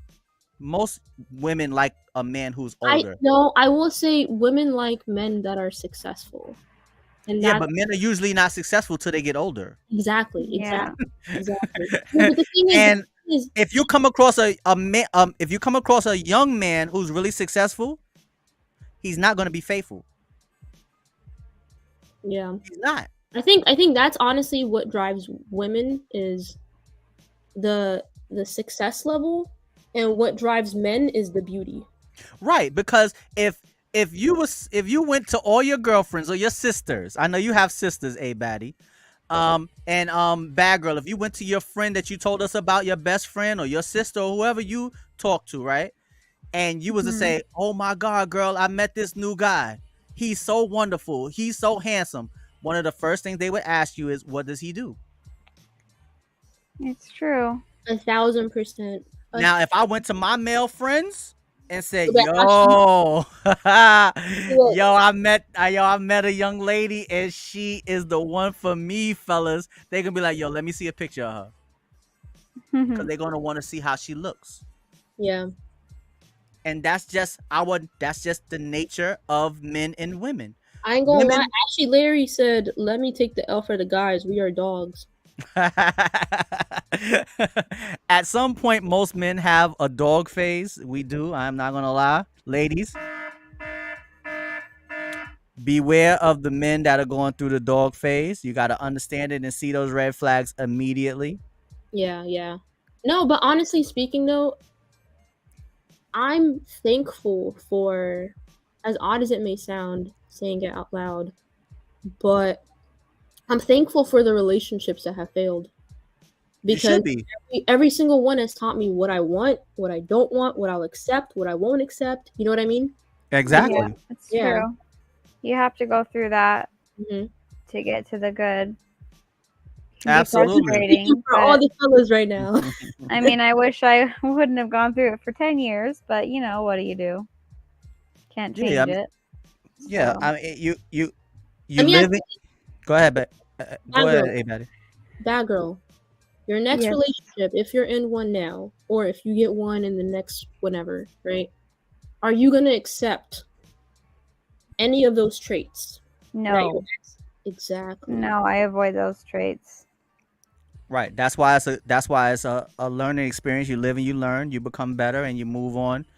And I also would tell anyone who can hear my voice right now, anyone who will hear it in the future, you have to make sure that when you start off in a new relationship with someone, starting off a new relationship with someone is like painting a new painting. You're Mm-hmm. not going to start a new painting and paint over an old canvas with somebody else's painting already on it with an old paintbrush and old paint. You need to start fresh with a new canvas, new paint brushes. You need to crack open the paint, make sure it's nice and fresh. You get the new paint smell and all of that. Make sure that you're Mhm. starting fresh, because the painting is never going to be authentic if you're trying to paint over an old painting that's already been on that canvas. Those old colors are going to bleed through and it's Like a going to rebound. exactly. So, and a lot of people get so caught up in the fact of just wanting to be with someone Mhm. instead of finding the one. Mm. You just want to be with somebody. Mm. And that is a little bit more detrimental to women because ultimately, unfortunately, and it's a double standard that, I don't think will ever go away. But if a woman continues to just sleep around and sleep around and sleep around and sleep around and sleep around until she finds the right one, it will have an effect on that woman. It'll have an effect on your body. It will have a detrimental effect on you. It will affect you detrimentally. It doesn't affect men as detrimentally. It can affect us detrimentally, but it doesn't affect us as detrimentally. And No. and Yeah. I'll explain to you why. Yeah. Because as a man, men can go. One man can impregnate a whole village. My. No. One man could get 6 women pregnant in one day. Yeah. It's true. Yeah. One man can impregnate a whole village. A lot of work.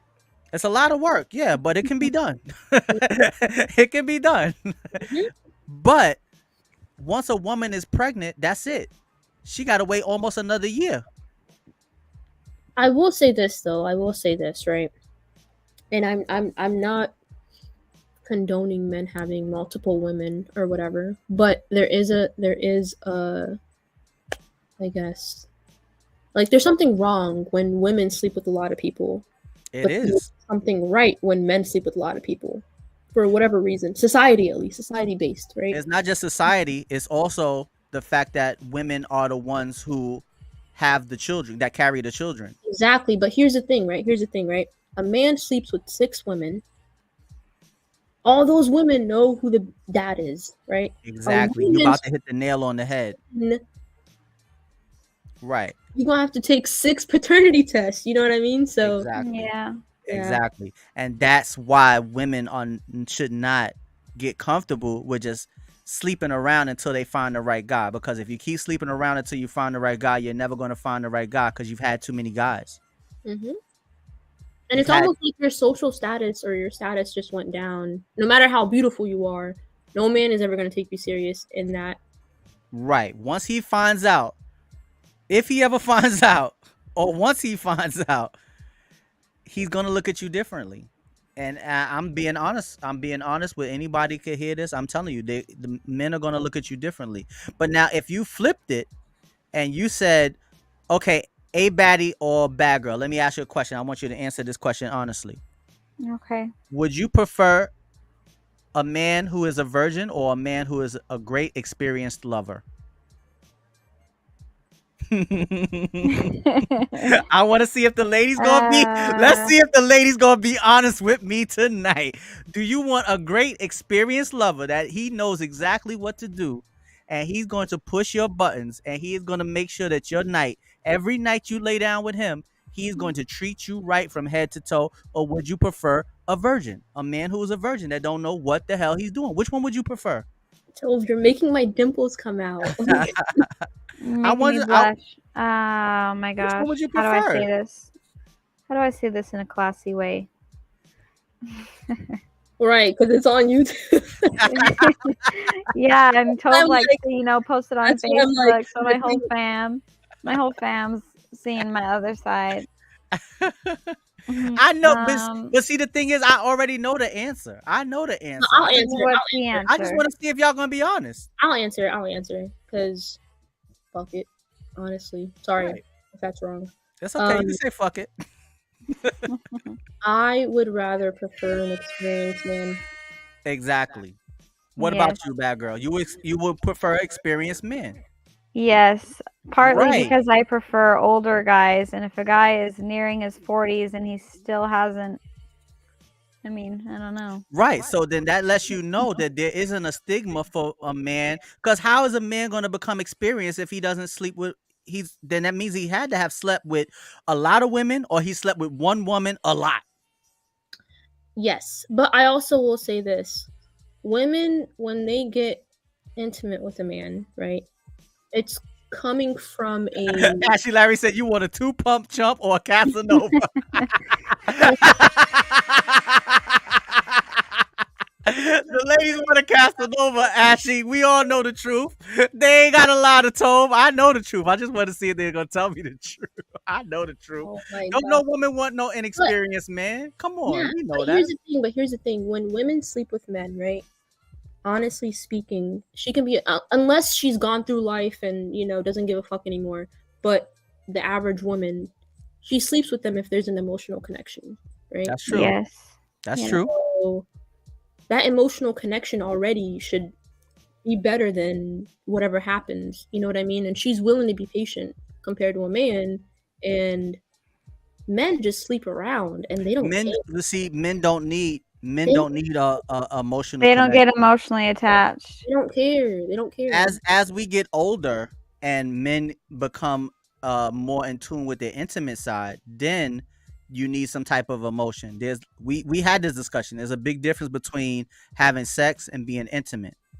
Yeah. Right. Now, if you want to keep your woman, you can't just continue to have sex with her for 10 years. That's gonna get old real quick. But you'll Now, be able to keep your woman if you continuously remain intimate with her for 10 years. and that Because actually will sex change. stays on the same level. Yeah, Intimacy grows. yeah, yeah. And I'm Sex, not gonna lie, you lose interest. You know what I mean? Like that's right. Yeah, if you don't love them, yeah. for both factors. You lose interest if it's like not there. Right. So that's why if you're as a man, if you're really a great lover, you would focus on not just trying to have sex with women and with women as much as you can. It would be you would find whatever partner you choose, you would Mm. make sure that you're close enough with that woman to get to a level of intimacy. Right, right, right. If you're talking about like Ashley Larry, if you're trying to be a Casanova, you want to be a Casanova, you can't be a Casanova if you don't know what intimacy is and you just worrying about having sex. Because sex has a peak, and once you and that man hit the peak, it goes down. Intimacy continues to rise. It continues to grow. It keeps going up. Intimacy can, if it's shared between both people correctly, it has the ability to continue to grow. Where once you hit a certain level at sex, it's got to stay at that level, or eventually it's going to start to come back down or go down. So And that's yeah, why 100%. sex is much. I mean, that's why intimacy is much more important than sex. from a female's perspective, if it's not up to par, she will look at someone else, and through time, since the intimacy isn't there, the love can't grow, right? You done lost someone that potentially could have loved you. Now, if you're a Casanova, as freaking Ashley Larry says, Freaking Ashy Larry. the girl will fall in love, right? And that's when the craziness comes out, because I'm not gonna lie, behind every crazy woman is a guy that made her crazy. Mm-hmm. A Casanova in the bedroom.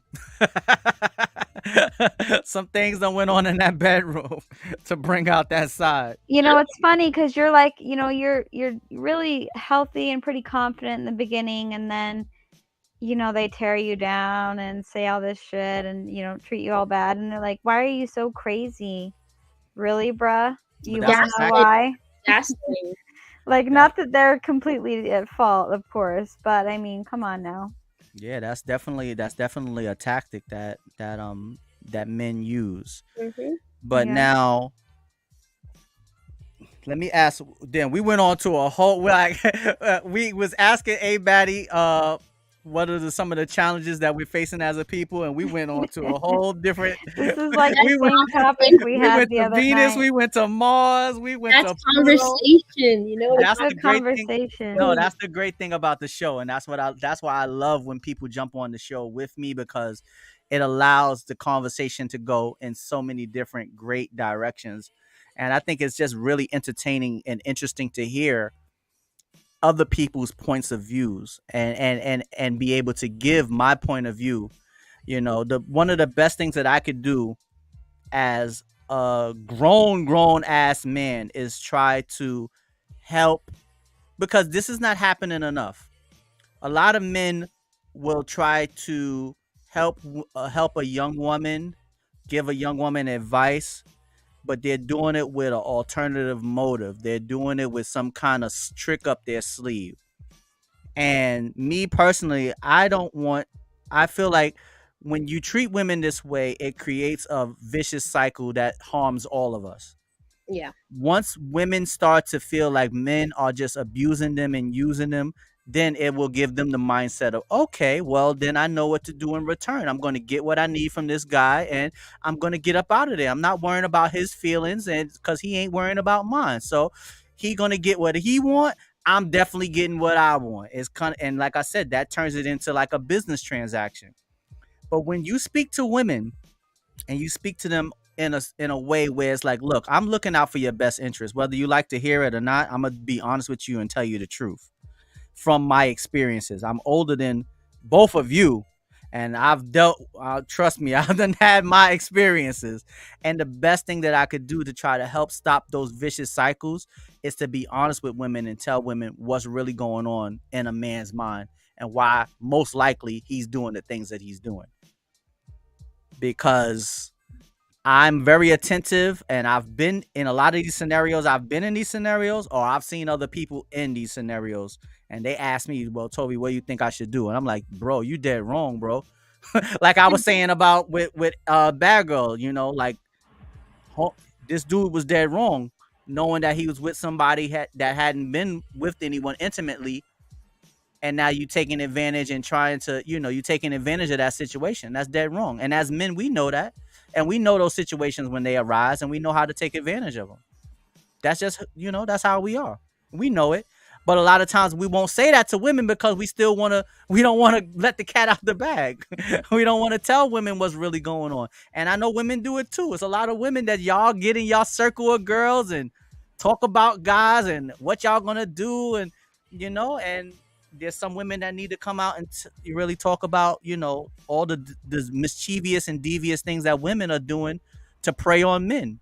We got to stop preying on each other. We got to stop praying on each other and pray with each other or pray for each other. But this society, we praying on each other like it's like a jungle hunt. Yeah. Like we out here trying to, we creeping and trying to kill our prey. We're not each other's prey. We're not each other's prey. Can I tell you something? Yeah, absolutely. Actually, we're gonna bring you. We're gonna bring you to the front of the stage. A-Baddie. Yeah. Why none of your little body like them come to the front of the stage? Come on up to the front of the stage. There you go. I was gonna tell you that your Cash App is wrong. Huh? My Cash App is wrong. Yeah. Oh, wait a minute. Yeah. Wait a minute. Wait. Yeah, I think I changed it. I did change it. Let me make sure. Let me see. It's Toby Wall WCIS1. Yeah, on here I don't have the WCIS1. Oh, yes, I do. No, nah, it's wrong. What you mean it's wrong? Nah, it gotta be right. I can't find you. I tried to look that up, and I just looked up Toby, and then it said Toby Wall WCIS1. Yeah, isn't that the one? Isn't that what's scrolling on the screen right here? It just says Toby WCIS1. That doesn't exist. Oh, it's supposed to be Toby Wall. Okay, my bad. You're right. I'm sorry. Thank you for letting me know. All right, I'm gonna fix it. I don't want to fix it real time, but no, you got it. You found me anyway. All right, so yeah, you're on the front of the stage now. So I want you to ask the people a question. Number one, I want you and Badgurl to hold down the stream for a minute. I gotta go get something to drink. But right, I want you to ask the question. I'm gonna put both of you. Damn, can I put both of y'all on the screen and then remove myself? Yes, you can. What you thinking, Badgurl? Oh man, see, when people ask me that, then I'm like, well, shit, I forgot what I was thinking. No, I will say this. Stream, Badgurl is a beast in Uno, all right? Well, thank you. I got humbled, and I wasn't even screaming. Usually I scream and I yell and I claw, and nope. I just came on there and I was like, good shit. Yeah, but you guys came back though, and that was a ninja win that you guys pulled over there. Nah. Yeah, it definitely was. No, but thank you. She's a beast. She may seem nice, but she probably has like 4 draw 4s up her sleeve. And how about this? I have a question. Okay, shoot. For you as well. And the chat. What was your favorite cartoon show growing up? My favorite cartoon show? Well, gosh. I guess that really depends on the age I was in, but I remember watching The Simpsons all the time, and I like to watch The Simpsons, if that's considered a cartoon. Yeah, that's cool. Watch that with my dad all the time. Sure. I'm not gonna lie, I never really got. I know it's like Homer Simpson and like. Yeah. To be honest. Or the Flintstones. I would watch that a lot too. Flintstones. Okay. I don't know what Robotech is, Ashley Larry, but that sounds like he says it's macros in Japan. Okay, so I don't know. I mine, never heard of that. I haven't heard of that either. Mine was Ed, and Eddie. Oh my gosh, with the plank. I Mm-hmm. remember watching that. That was fun to watch. I remember just coming home from school, Yeah, or Cat Dog. Did you ever watch that one? Yeah, literally hop on the freaking. Oh my gosh, dude, that one was good. Big old Xbox with the actual X on it. The original one. Playing. I never had an Xbox. I've always been a Sony person. Okay, I'm not gonna lie. I am a Sony person now. However, Xbox is where my true love for gaming came. The original. It was Halo though. That's the only thing. Like that's the only. Oh, I never got into that. I started off with Battlefield and fell in love. Battlefield. Are you a Call of Duty girl or Battlefield girl? Battlefield for sure. But I do play a little bit of Call of Duty. I didn't like the original Call of Duties. I thought they sucked. Which ones? Like from like where? Like the old school ones. Like you're thinking like Xbox. Oh, like Call of Duty 3. Because I like to do sniping. So with the old Call of Duties, you couldn't really do that because they're all really close quarters. So I loved Battlefield for that reason, and I like the mechanics of Battlefield and the way it worked, and I was okay at it. To be humble, I was decent, but I do like the newer Call of Duties. That means she was good. Ashley Larry agrees with you. He also liked Battlefield over Call of Duty. Yeah, Battlefield was where it's at. But now the new Battlefields aren't really that great. Their maps are too big. You know what I mean? Oh, I love that. I love the big maps. And then like whenever you die, you have to like either spawn with your teammates or like at further end. Just it wasn't my style. I'm more of a Call of Duty. I'm an objective player, right? And I will die 30 times and kill 9 people, but I will go after the same person over and over and over and over. I don't give up. So it's very like it gets under my skin because like the community of Call of Duty is just more toxic, I would say, than Battlefield because there's not that much cross communication, I would think. Not between the enemy team, no. Yeah, so I'm not gonna lie, that really would. I got a lot of hate mail. You did. That means you're good. One time I got called.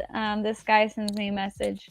I think I kept killing him over and over again, and he sends me this message. You're not really a girl. You're like a 48-year-old pedophile that lives in your mom's basement. And I was like, okay. He was hurting. Yeah. So I've gotten a lot of hate mail, but no, yeah, I loved Battlefield. That was the first game I ever played. First game I played online. Okay. And met some really cool people that I'm still friends with today. Aww. Actually. So it's been like, I don't know, I was 17 when I started playing with him. Aww. How old are you now, if you don't mind me asking? 29. I'll be 30 this summer. Ooh. I don't know if he's still watching, but he was watching the stream. He might have fell asleep, but shout out to Fishy Frank.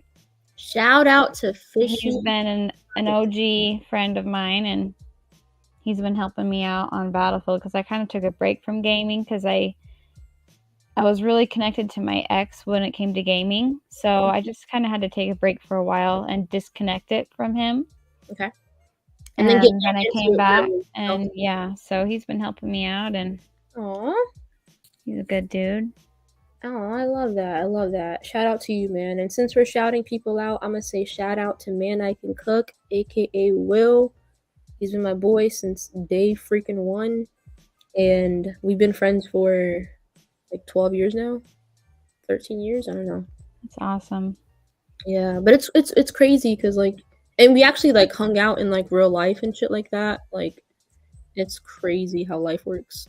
But Yeah, shout out to you, man. You a real one. If you're still in the chat, I know he was watching earlier. Yeah, I don't know if he's still watching. He might be. But yeah, I would definitely meet him in person. He lives in England, so Woo! that would be a little bit hard to A little bit challenging. go all that way. We don't just live down the street, or else I totally would do that. But no, he's a cool guy, and he's there was a few of them in the clan. The But I don't know. I don't talk to any of the other ones.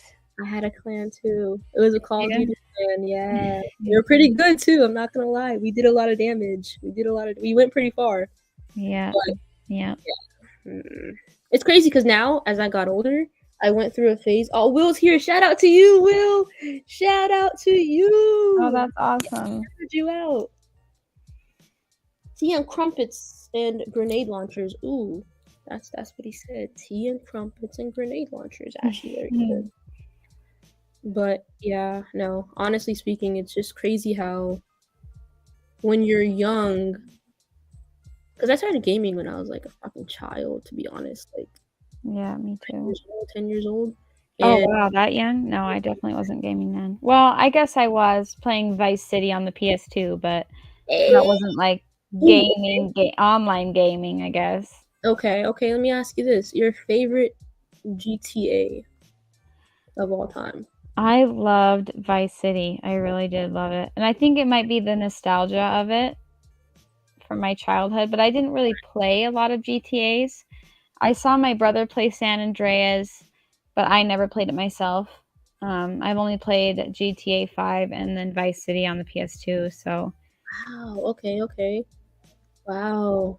Yeah, no, San Andreas was like, the thing I liked about, that's my favorite one in San Andreas. The thing I liked about that was the customization. Like, if he ate too much, he got fat. If he worked out too much, he got buff. Oh, really? Yeah, like, if, like, you can go give him a fro, and you can go cut his hair, and, like, it was just so, like, friendly. You know what I mean? That's awesome. But, yeah, that's my only reason for liking that. Other than that, I would say GTA 5, to be honest, just because, like, it's actually, like, not a bad game if I gave it another chance. But, yeah, I have fun on it. Yeah. Your turn. I've asked, like, 3 questions. Your turn, bad girl. Come on. Be hosting the show. Let's see. See, I get to talking and then I don't think of questions. What was your favorite video game, or what's your best game that you're best at? Like, good at? Yeah, that you just annihilate. It depends, because there's moments where, like, because I feel like a lot of it takes time. Like, if I spend a lot of time on the game, I get really good at the game. But if I don't play the game, then I'm not that good at the game. You know what I mean? But I would have to say probably it have to be a Call of Duty, to be honest.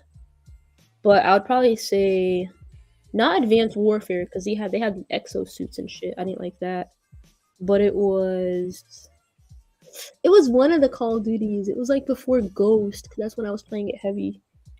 But yeah, I suck at Battlefield. I'm not gonna lie, I'm biased. That's why I don't like Battlefield. If I suck at the game, I don't like it. Yeah, I bet if you played it, you'd get good at it. If you can play Call of Duty. If I played a lot of it, then possibly. But it's just too big. You know, there's too many people. I like the aspect of, like, you picking, like, different classes as you go, not really sticking to a specific class, because once you get good with the gun, that's your gun. Oh, yeah, for sure. Yeah, that's yeah. Well, fair warning to anyone who plays EA games, don't take a break, because they'll punish you for it. They deleted my EA account, and I was max rank on Battlefield. I had all the guns unlocked, all of that stuff. And they deleted my account because I didn't play for a year, and I lost everything. All my Battlefield stats for any EA game, they took it away. I still have my trophies, but I tried to go back and rank up again, and it's awful. Especially now because Battlefield 4 is such an old game, so there's not a lot of people playing. If there was more people playing, I feel like I could rank up quicker. but because there's not a lot of options for servers anymore, it just isn't. Yeah. And it's just too frustrating to be demoted like that. No, that So is. just fair warning. Make sure you at least log in so that they don't punish you for it, because they will. That's lame. That is lame. You know who wouldn't punish you? Who's that? Call of Duty. Call of Duty. Nah, they Good. would. They would not punish you, but a new season would come out, and then you have to start over from like level 1, and then try to proceed. Well, yeah, if it's a new game, I get that, but they like deleted all my hard work from that one game, so I was really bummed about that because I No. worked hard. Yeah. No, I wouldn't It do takes that. a lot of work and money too. You pay money for like all the attachments and all the stuff that you add on, and I don't know. I guess only a gamer can understand that it's a Yeah. big bummer to lose all your stats, but it is an old game, so it's not the worst thing, you know. I will say this. I know that I think it's like NBA at least. If you like after 2 years, like the servers are like shut down or something like that. Really? Like after like 2 years, a game comes out, and I'm only thinking EA like NBA because I've heard this before. But after a game comes out, and 2 years later, and like 2 games have come out, they don't focus on the game that came out 2 years ago. Right. They shut the Yeah. servers down. Yeah. Call of Duty. I'm just saying, dude. Call of Duty. One thing I didn't like about Call of Duty when I played it is I felt like there was a lot of young kids. And so it was like kind of weird Yeah. playing with like these little kids. Yeah. It felt weird. Yeah. But with Battlefield, there's a lot of inappropriate men. Mm. Some of them turned out to be really good friends of mine, actually, but some of them are just like so. Like, have you ever had? I'm sure you've had, being a girl gamer, you've had guys send you messages and hit you up, and Yeah. Oh yeah. 100%. what's the worst message you've ever gotten from a dude trying to pick you up on a video game? This one guy wasn't. It actually happened. I don't remember, like a while ago, because like I don't know. I can't remember a while ago, but this one guy was like in the party, and I usually play like game chat because it's like more fun to like talk with your teammates, because I play a lot of for like, sure. search or like cyber attack and stuff, and you have to communicate. So I'll play that, and like at first they're like, "Oh, shut up, you little kid," talk my shit, and then this one dude just would not let up, to a point where a girl that was also playing with us, did not know her either, by the way. She was like, "Yo, leave her alone," because I was like not responding to the dude. Like I was like being friendly, but not like active with him, and he just would not let up. And he sent me a message like, "Add me on Instagram." Oh gosh. Beautiful. And I'm like, "You don't even know how I look, dude. I can be a freaking," you know what I mean? Yeah. Yeah, it's just complete thirstiness, you know. How men Yeah, I think they get so shocked that they're talking to a female in a game full of dudes that they just can't believe it. They're just like, "Oh my gosh!" It's like they're seeing a celebrity or something when there's a girl gamer. It's like, calm down, like a unicorn. They're just calm like, down. I had a guy legit. I had a dude send me. I don't know if this word's allowed to say on here, but a dick pic. No, yeah. On the PS4. I was like, like I opened the message, you know, because PlayStation doesn't tell you, "Hey, they just sent you this," because the text under was, "What do you think?" And I was like, "Are you for real?" Like I didn't even respond. I was not even gonna engage, but I was like, "Well, I don't understand that mentality where they just think that's what I want to see." Yeah, no, 100%. Because I got the exact same thing. But I got it. My game. No, but listen, I got it when I was like 13 years old. Oh my gosh, that's awful. And the dude knew I was 13 and he was like 30. And he sent that. Sent what? A dick pic. Yeah, a dick pic. This is the conversation I come back to. We're talking about the perspective of a female gamer. Is this a conversation I come back to? What are we talking about here, ladies? We're talking about the perspective of a female gamer, of being a Oh, girl okay. gamer. What up, knowledge? What's going on, bro? Welcome to the stream. Good. Welcome to the Sorry. stream. You see, bad girl snipers in the building, A-Baddies in the building, and they were just talking to the I mean, there's just no audience other way to put that. That's about what it is. female perspective of being a gamer, an You get hit online on a gamer. lot. Yeah, no, you really do. And it's like not even attractive. Because it's No. so inappropriate and they're so vulgar that it's like, Mhm. let me play the game, dude. So funny story. So these friends that I met, I joined a server with some other friends, and the owner of the server on Battlefield, you can own a server and then kind of customize it. And my friends warned me, and they're like, the second he sees your name, he's gonna switch you over to the other side just to warn you. And sure enough, he did. And I gave him like attitude because I had gotten a warning beforehand, you know, and I was like, can you send me back over? And he goes, well, if you want to win, you should stay on this side. And I was like, no, I'm good. I just want to go with my friends, and you know. But then we became really good friends. He actually lives in New York, the Bronx. Oh, okay. So you might know him, Toby. I don't know how big the Bronx are. The Bronx is pretty big, but I'm pretty sure I don't know him. Possible. I don't know nobody. I don't talk to He's a nobody. cool guy, I don't like but- nobody. Yeah, it I was only funny. like y'all. Oh yeah, introverts unite. What up, knowledge? What's going on, bro? How you doing? The confession channel. What's going on, everybody? All right. We So, entertained your stream, okay, Toe? Huh? Said we entertained your stream. And I thank you for it. Thank you so much. I appreciate it. Cause I had to come in straight from work and I cut the camera straight on. You know, I had to go get something to drink. Had to, just decompress for a minute. Just I came in like straight from work and turned the camera straight on. Like I didn't get a chance. But I wanted to give you the opportunity, A-Baddie, because Badgurl answered this question. I wanted to give you the opportunity to answer this question too. All right. What's your personal, and you too, Knowledge, since you just came into the room. Hold on, let me make sure. What up, Knowledge? Just walked into the room. What's going on, brother? Welcome to the stream. All right, so the question is for you, A-Baddie. What's your personal best comeback so far in your life? What's your best comeback story? Something that happened in your life where you feel like, all right, this really knocked me down, but you was able to get back up and come back bigger, better, stronger, faster. So I will say this. There was a moment in my life where I was depressed. Hold on, let me bring you to the front of the stage, all right? I gotta do it. Oh, you throwing hands at me? Word, that's what we doing now? Nah, come on, we don't.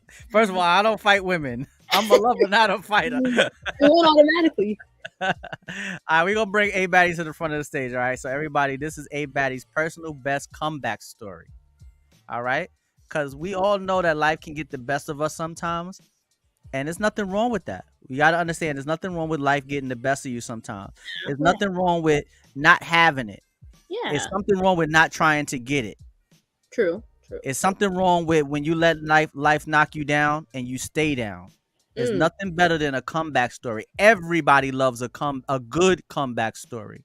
That's why I like asking this. That's why I'm going to ask this question to anyone who comes onto the show that's never been on the show before. What is your personal best comeback story? Because I love a good comeback. All right. So we're going to bring A-Baddie to the front of the stage, and she's going to tell everybody her personal best comeback story. All right. Here you go, A-Baddie. The floor is yours. We doing this, Toe? Yes, that's what we doing. This is what we Toe doing. putting everyone on the spot.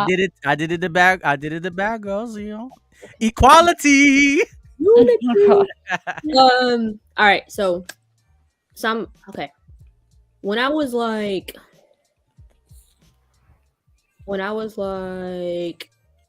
with my ex-boyfriend, the one that was like toxic and shit like that, you put me Y'all down. gotta stay away from these toxic Listen, ex-boyfriends. I learned, and I'm clearly happy now. So I know. Exactly. Go ahead. Go ahead. Show the ring again. That is a super pretty ring. I love that, Thank by the way. you. Thank you. Thank you. So, so when I was in that relationship, right, he always put me down. He always like, and always for me, like working out was always an important thing and stuff like that, right? He put me down so much. And I would be like, I'm going to the gym. And he'll be like, for what? You know, for who? And I'll be like, for me, you know, I'll go for a run. And he'll be like, why are you running in shorts? And I'll be like, bro, it's hot as fuck outside. Leave me the, you know what I mean?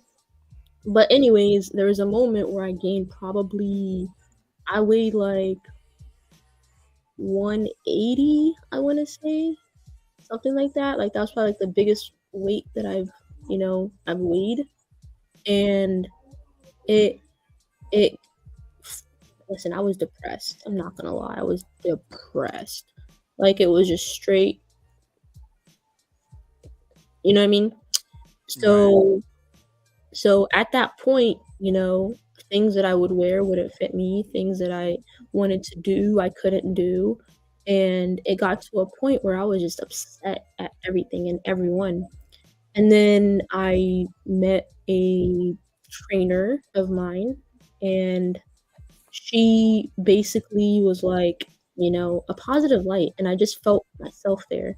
So I started working out 3 times a week, um, just for me, 3 times a week. And I would work out twice on Friday. Mm.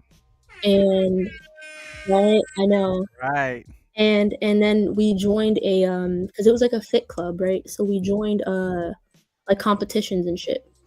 And literally, I think it was like 6 weeks or 8 weeks or something like that. I forgot the actual time frame. But we joined that, and I actually got first place. I won $300. And the thing is, like, she saw the numbers and like she saw the BMI, and I was there when no one was there. Literally, like, I was there when nobody was there. Like, let me show y'all real quick. This is Oh, you about to show us a before picture? I don't have. I would not take any before pictures. Wow. I was literally depressed. But when I tell you, this is the picture of me winning $300. I know that picture. Yeah, $300, and I got a medal and shit. But it would be crazy because, like, for me, I was always this pretty girl, this girl that everyone liked. And then at one point, I just started losing that confidence in myself because I didn't like how I looked. I wouldn't look at myself in the mirror. But, I came back stronger, better. Absolutely. And of course, now I'm like super fit because I'm in the military. But that's just them being annoying. Congratulations. That's a great story. And I said earlier, I don't know if you probably didn't hear this earlier, but I said earlier, it is not healthy to tell someone if they are overweight. Is not healthy to say is nothing wrong with you. You're perfectly fine. Yeah, but like No, it that's wasn't like not he was that's not telling healthy to tell someone. You got to be honest with them. No, he wasn't telling me. He kind of was like, No, I'm not saying your situation with with the guy that you was dealing with. I'm just yeah, saying in general where people are saying, everything is about body positivity and love, if you are obese, it's okay. You still everything is perfectly fine. like And that's me right there. I see you. Flex Yeah, Friday. yeah. So this Where is is the picture that you? you. Wait a minute. Whoa, whoa, whoa, whoa. Hold on. Where are I you? can't see which one is you. I am right here. Oh, okay. You At are. first I thought you was the one in the purple. I was gonna say, wait a minute. No, No disrespect though. No disrespect to the young lady in the not at purple. all, not at all. But like literally, I'm talking like if you see my entire Facebook, like that's all it consisted of was just working out all the Right. because Congratulations. thank you, That is a great comeback Yeah, story. that's And there's a lot of awesome. people out here that struggle with It's a their hard weight. thing to do. thank And you, trust me, God bless you. And that is a great comeback story. Wonderful, wonderful. thank you, thank you, thank you, thank you. Now it's now it's his turn. All right, let's go. Hold on. Wait, what's your Facebook? I want to friend you. I got you, my love. So right there. Nah, Tove, you can't Okay. take that back. What you mean? I can't take what back? He said the purple. I think the purple thing. Oh. I think. That's what I'm thinking. That's what I'm Nah, thinking. it was look. It's nothing wrong Found with the young you. lady in the purple. It was just been. It would have been shocking if that would have been A-Baddie. That's all I'm saying.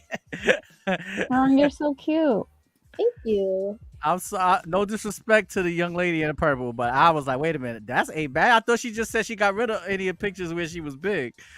No, I didn't take any. But at that point, Yeah, that's why I was like, wait a minute, because when you pointed originally, your finger went to the person on the purple. I couldn't really see clearly who was who. So I'm yeah. thinking, okay, that's A-Baddie in purple. Wow, she looked kind of big there. I thought she just said she ain't take no pictures when she was big.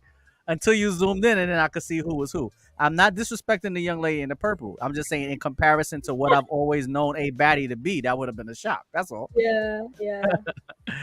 All right. So, knowledge so far in your lifetime, my brother, my good brother. What's your greatest comeback story so far? Let's talk about it. Tove turned off A-Baddie's stream. I didn't turn off it. What do you mean? She's still right here laughing. Oh, Tove was like, "Yo, that's you in the purple." No, I was clearly flexing. Come on now. Nah, I couldn't see clear. You know, I'm getting old. Yeah, look at them guns. Let me tell you something, brother. Strong. Then I was just thin. Now I'm strong. That's them 24-inch pythons right there. Let me tell you something, brother. Knowledge, what's your greatest personal comeback story so far, my brother? All right. And if anybody else want to jump in, damn, yo, when we get up on here and really start talking, the time be flying. Let me see if I could. Hold on, let me see. Let me see if I could paraphrase with all that type. Okay, yeah, try to condense it, or you could do part 1, part 2, or he can just join, or you could just jump in and speak your piece, bro. So this is how we ended up down south. All right, so we're gonna. He said so, comma. Down south. Period. All right, so he about to break it down. This is gonna be a 3-parter probably. Let's see how he gonna break this story down. All right, so this is how we ended up down south. That's the first. My parents. Okay, let's see. My parents retired and moved down south. Okay. 2008. Economy crashed. Oh, I remember that. Everyone was going crazy. Okay. So far, he's down south. His parents retired. What's up, Jersey?